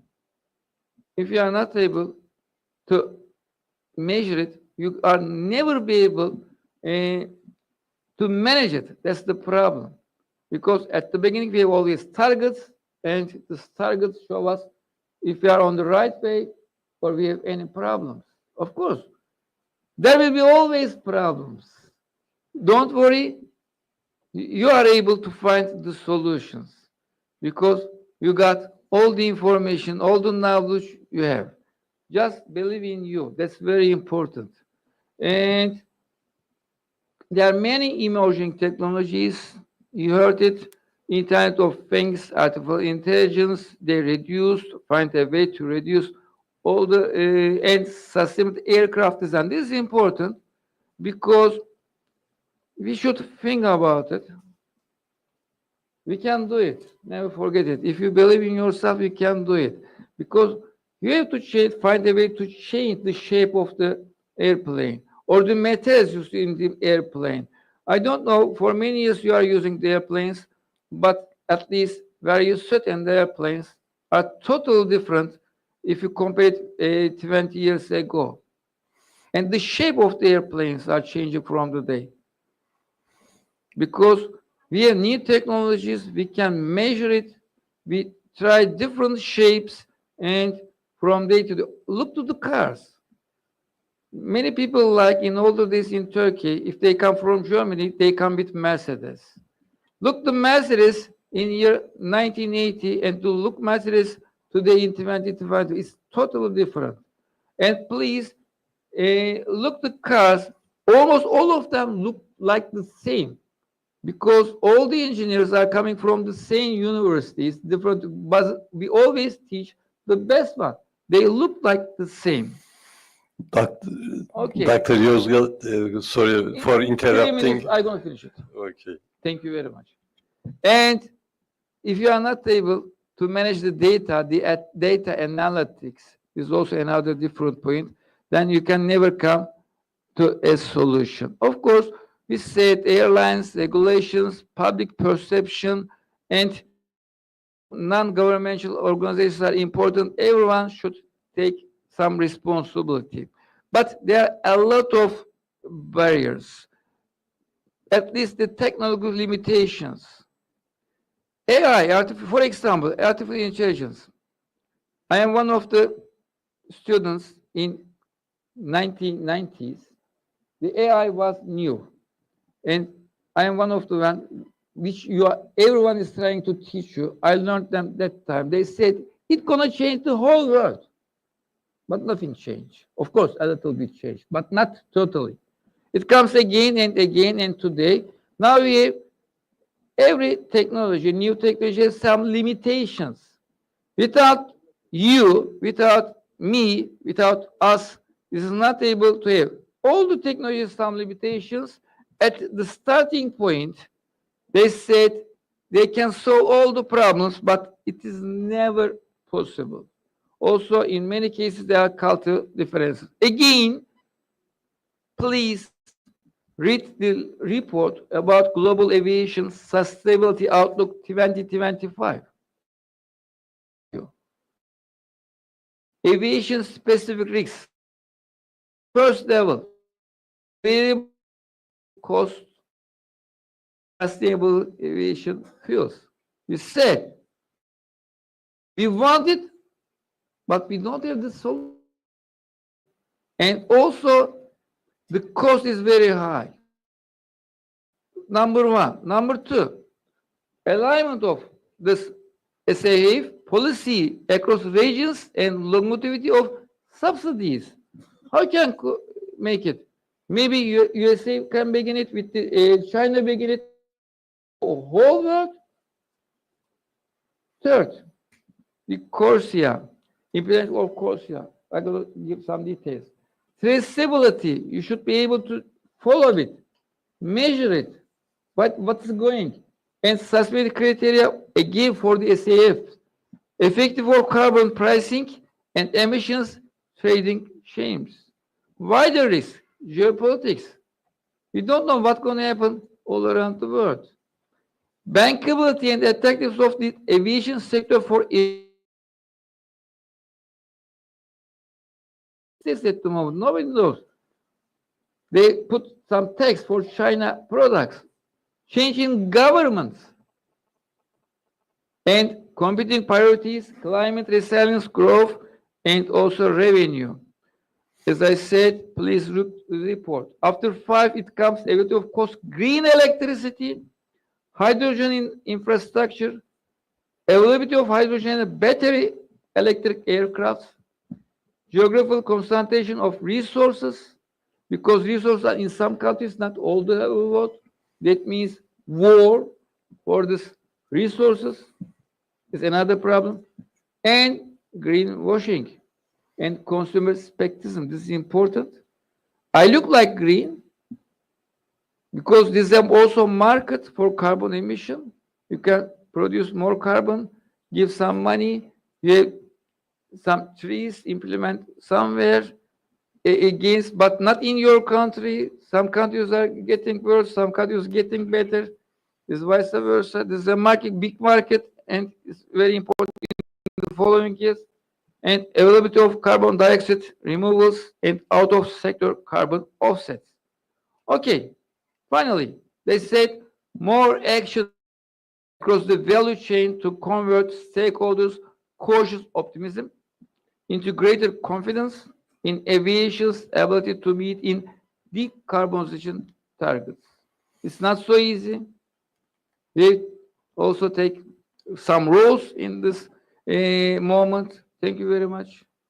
I cut it. I hope.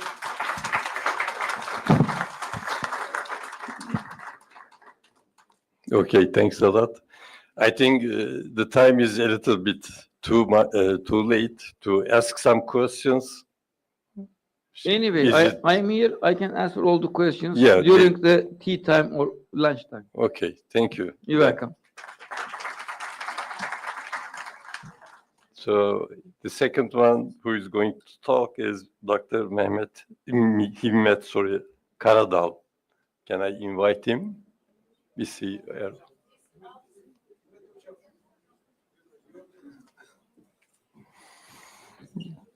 Welcome. Dr. Karadal, I think we are a little bit scores of time. So 15 minutes, could it be for you to present? Or too limiting for you? Maybe we have to postpone Hüseyin Bey's presentation to another session or okay. Çok saygıdeğer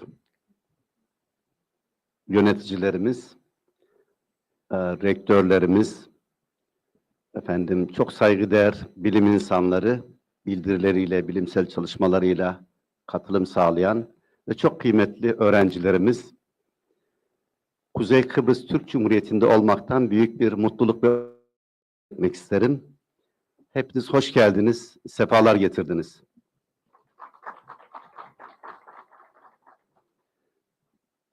Profesör Doktor Süleyman Tolun hocamız sağ olsunlar havacılık sektöründe, eğitimi sektöründe. Dün de öğrencilerimizle, akademisyenlerle kulağınızı çınlattık hocam. Tabii Profesör Doktor Uğur Yozgat hocamız bizim alanımızın yönetim organizasyon, stratejik yönetim alanının duayenidir. Tabii konuyu kapsamlı bir şekilde ortaya koydular, bütün yönleriyle. Kendisine şükranlarımızı, teşekkürlerimizi arz etmek isterim. Tabii her şeyden önce böyle bir organizasyonu gerçekleştiren çok kıymetli meslektaşımız Doktor Cengiz Mesut Bükeç hocamıza ziyadesiyle teşekkür etmek isterim ki böyle bir organizasyonu gerçekleştirebilmek özellikle de havacılık alanında ki kongrenin ismi çok yenilikçi. Zannediyorum başka da yok böyle bir şey. Safe and Green Tomorrow. Geçen hafta ben Türkiye'de Avrasya Yükseköğretim Zirvesi vardı. Orada bir girişimcilik yarışması vardı. Imagine Tomorrow'ydu o da. Çünkü gelecek hepimiz için tabii hem sağlık boyutuyla hem eğitim anlamında hem yaşam kalitemiz her yönüyle geleceğimizi bugünden düşünmek durumundayız. Konuşmamın başında bir havacılık alanında doçent doktor Savaş Ateş kardeşimiz 4-5 ay önce rahmetli oldular. Küçük bir kaza asansör boşluğuna düştüğü söylendi. Doçentlik jürisinin kongrelerde bir araya geldik. Bir doktor öğrencisi buradalar. Kendisini rahmetle anıyorum. Ve tabii ki hepimize sağlıklı bir yaşam diliyorum her şeyden önce. Girne Üniversitesi'ni kutluyorum. Böyle bir organizasyonu ev sahipliği yaptıkları için. Ki yönetimin rektör yardımcısı çok güzel bir konuşma yaptılar. Havacılık sektörü eğitimiyle ilgili olarak.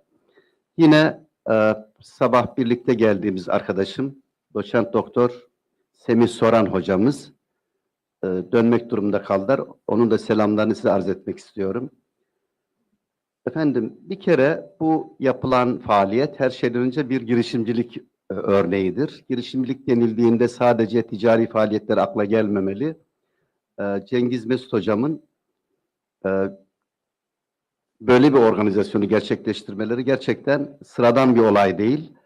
Ki havacılık sektörünün, eğitimin, kalitenin yükselmesinde bu tür organizasyonların, kongrelerin önemi kaçınılmazdır.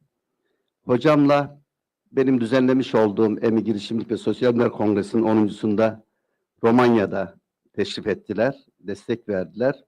Orada tanıştık. O dostluğumuz gelişti ve kendileri buraya beni davet ettiler. Çok büyük onur duyduğumu arz etmek isterim. Tabii ki teknik boyuta girecek değilim. Ben sadece askerliğimi havacı olarak yaptım. Akademik olarak tabii yönetim organizasyon alanında çalışıyorum. Dolayısıyla Uğur Yozgat hocam zaten çok kapsamlı bir şekilde konuyu ele aldılar. Tabii ülkemizin her şeyden önce havacılık eğitimi alanında küresel rolü ve bu alandaki çalışmalarıyla dünyada önemli bir merkez olacağına yürekten inanıyorum.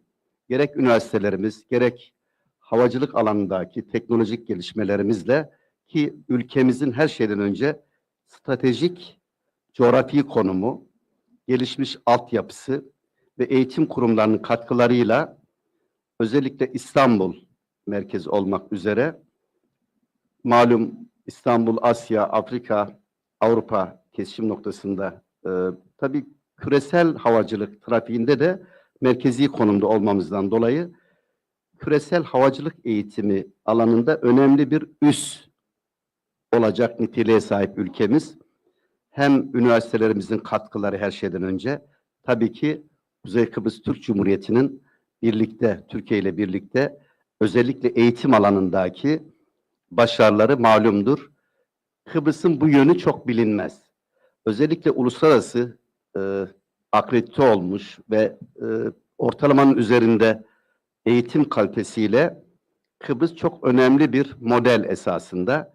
Bu yönü çok bilinmiyor her nasılsa. Dünyanın her taraftan öğrenci çektiğini biliyoruz. Tabii dünya havacılığında da sürdürülebilirlik çalışmalarıyla, çevre dostu teknolojilerle ve eğitimdeki yenilikçi yöntemlerle ülkemizin, Kıbrıs'ın havacılık eğitim alanında dünyada lider konumda olacağından hiç kuşkumuz yok. Bahsettiler. Bildirileriyle katkı sağlayan 63 bildiri ki bunlar havacılığın çeşitli yönleriyle hem sadece teknik değil, sosyal, yönetsel boyutuyla ele alınması havacılık sektörüne önemli bir katkı sağlayacağı bilgi birikimi inancım tamdır. Tabiatıyla kongrenin yararlı olması, özellikle havacılık eğitimi ve sürdürülebilirlik konusunda yeni işbirliklerine vesile olmasını arzu ediyoruz. Hep birlikte daha güvenli, sürdürülebilir ve başarılı bir havacılık geleceğini inşa etmek dileğiyle hepinizi saygı ve sevgilerimle selamlıyorum. Teşekkür ederim efendim.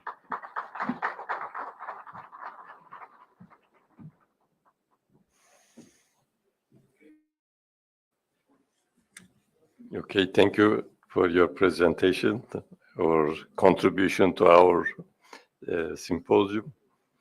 The third one is Abdullah Zahid Turan, doctor.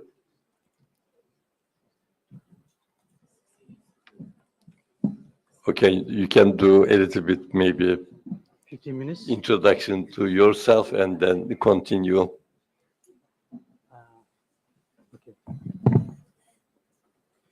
Dear distinguished guests, dear respectable organizing committee, and very bright and respectful students of Girne University. First, I'd like to state that I am indeed honored to be invited to hear this beautiful city, this beautiful university. My name is Abdullah Turan. I will go briefly with that. I am a chemical engineer and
actually implement demand restrictive solutions. This is important also because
if you are introducing a new technology, first roll it intensity. What is like saying, okay, go ahead, I support you. As we go in time, the technology improves and then the intensives are decreased and the mandates it works now, okay. Mandates are important mechanisms to tackle issues.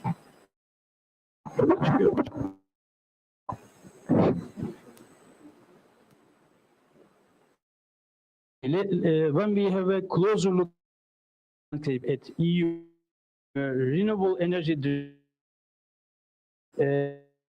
that the stuff you produce should meet GHG reduction criteria.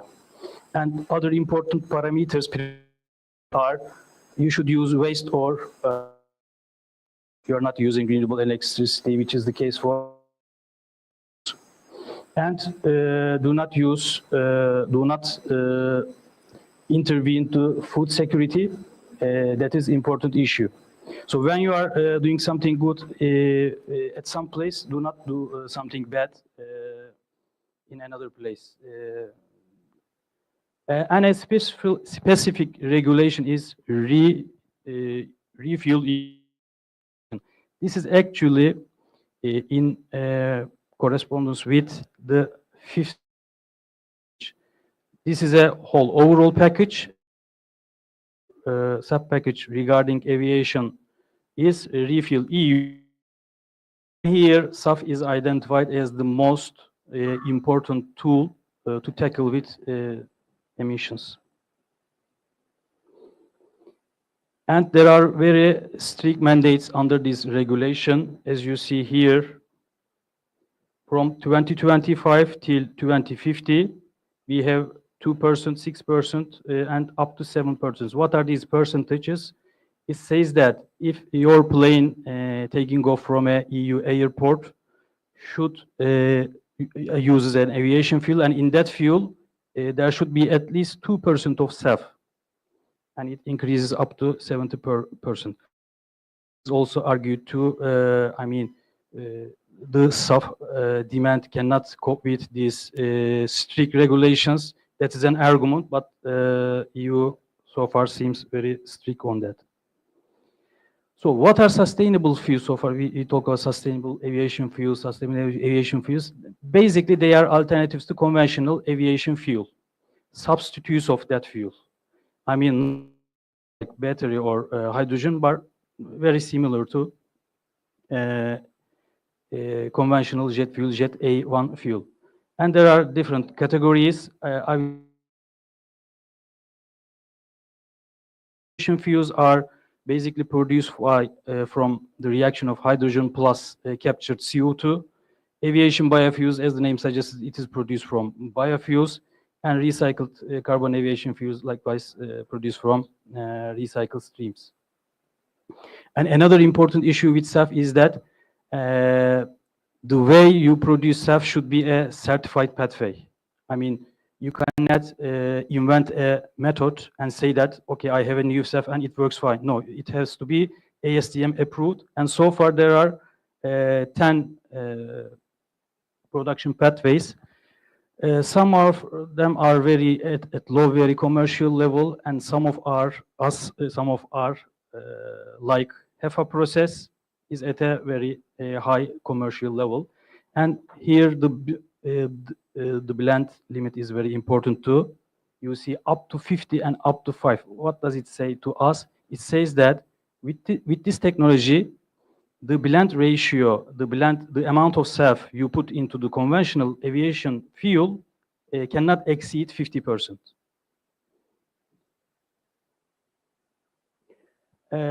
Again, there are lots of information, but very briefly, these are pros and cons of each technology. HEFA is the most commercial pathway. What are the disadvantages of HEFA? So we say that it is very promising. The main disadvantage is the feedstock availability.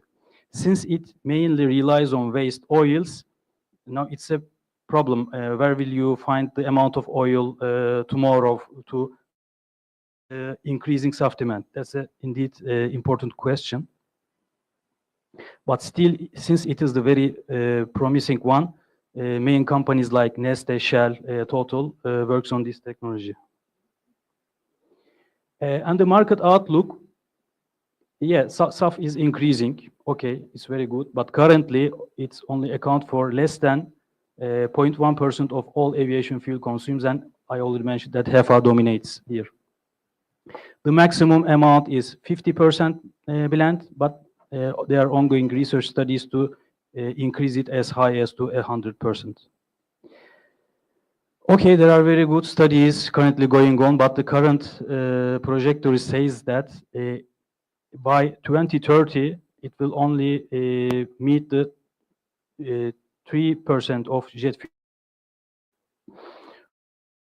should be done. There should be increases, enhancement in the policy to better. Re-fuel, the EU regulation, I already mentioned that regulation excludes the food and feed crops because there should not be to maintain the food security. So that's the limit in regard of the feedstocks.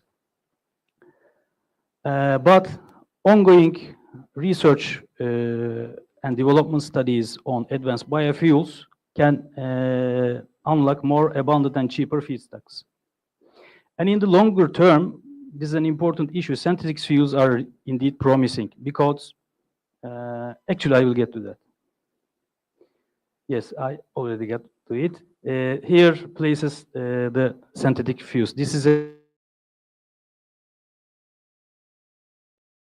beneficial workshop, and it is very clear here. This is the most mature technology, HEFA technology. The cost is the lowest. Okay, very good, but the feedstock potential is the lowest too. So there's a significant risk here.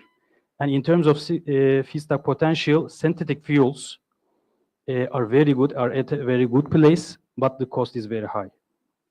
But having said that, even HEFA, as quoting from BP, even the most promising route is 4 times costly with respect to the conventional aviation fuel. These are some examples to key activities of main companies. You see the main companies, both producers of SAFs and consumers of SAF. Okay, when we come to Turkey, there is a instructions of SAF distributed by Civil Aviation General Directorate. And in this directorate, it says that beginning with 2025, the blend ratio should be minimum of 1%. Actually, I'm not sure if how the implementation is going now, but this is the rule in Turkey. And there are ongoing demonstration studies by Tüpraş and Sokar, their İzmit and Aliağa refineries to produce SAF. Mostly they use the licensed technology of larger international companies like Honeywell process, and they mostly rely on HEFA process. And there are also research studies by different organizations, and there is a Sustainable Aviation Alliance in Turkey established by Boeing Turkey, Istanbul Technical University, and Turkish Airlines. To conclude, actually after conclusion, I have 2 more slides, but to conclude these, everything on SAF. SAF is the key to decarbonizing is in aviation. This is very clear. And what do we need? We need enhancements in policy. We need innovative solutions, and industry collaboration are vital. HEFA is the main pathway. We all already talk about it, but there are other ongoing studies on other pathways too. And there are, actually, I did not mention that this was in previous slide. This is an important strategy too, which is called co-processing. So in this strategy, in this approach, fuel and process it in a conventional refinery.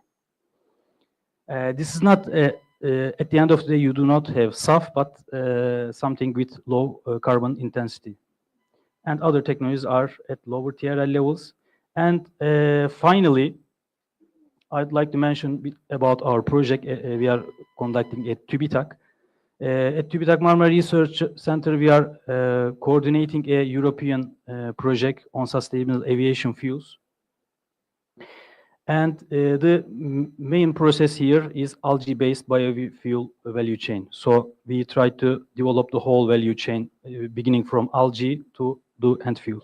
Of course, this is not a major technology like SAF, but it has promising aspects within itself, like the feedstock, for example. And this is our process. Microalgae we use hydrothermal liquefaction process, and at the end of the day, we have biojet fuel or SAF. And this is the fact sheet of our process. We are coordinating a study within a consortium of 11 partners from different countries. And if you like to know more about this project, you can visit our website.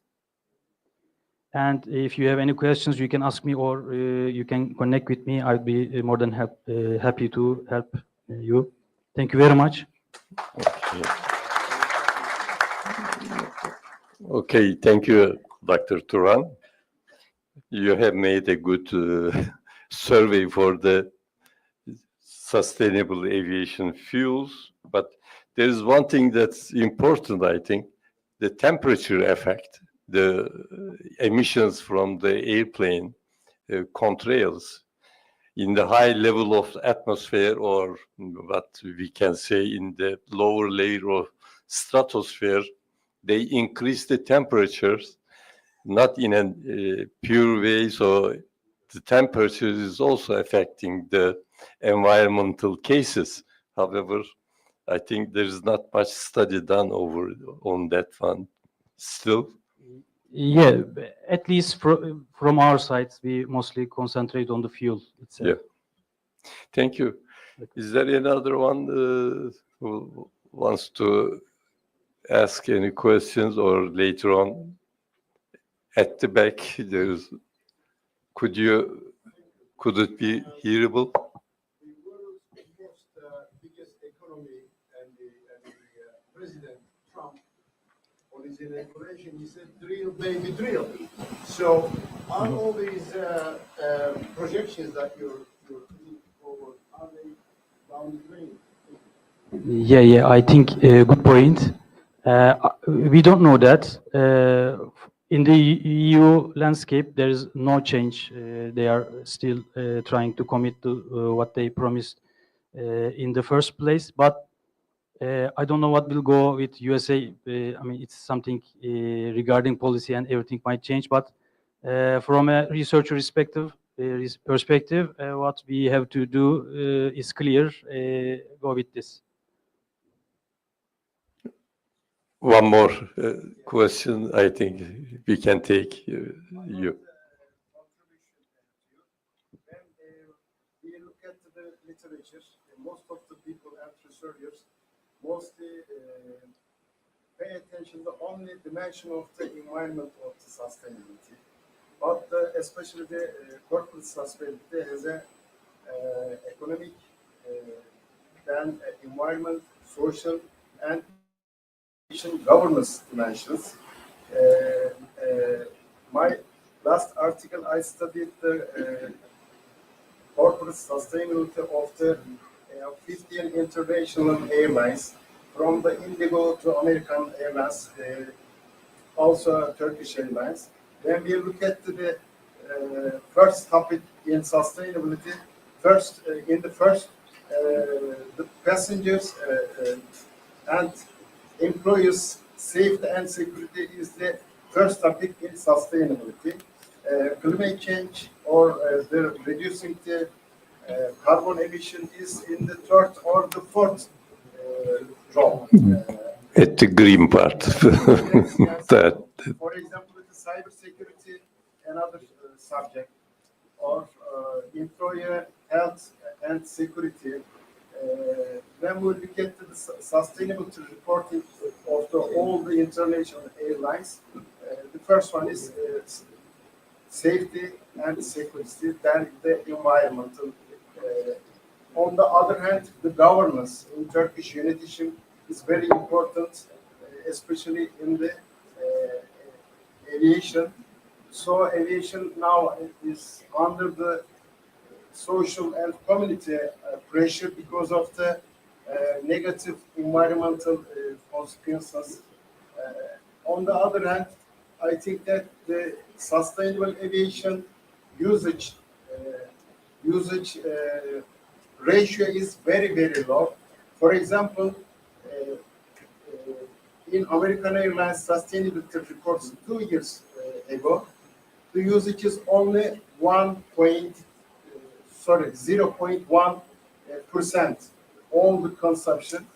On the other hand, I think that sustainability and the sustainability cost, we think together, because to produce the sustainable aviation fuel, I think that's very expensive maybe.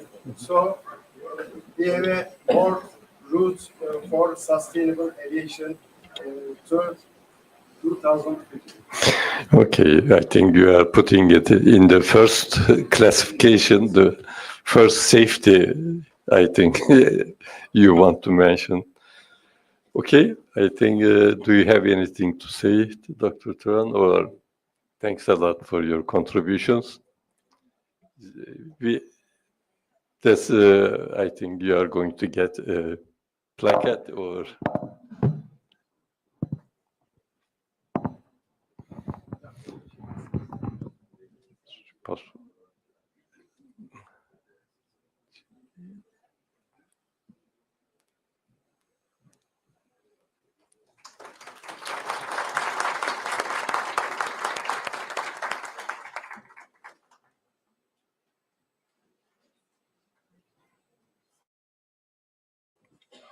Okay, we have one more speaker, but I think if it's possible, we can take it to another session and don't block the lunch time, maybe. Okay. So is it possible, I think, if you agree, Hüseyin Bey, you do your speech later on in another session. Tamam. So the lunch is going to have a 1 hour time for you. Then we will come back again. Okay, thanks. Evet, 60 yaş tazeleme üniversitemiz burada kalsın.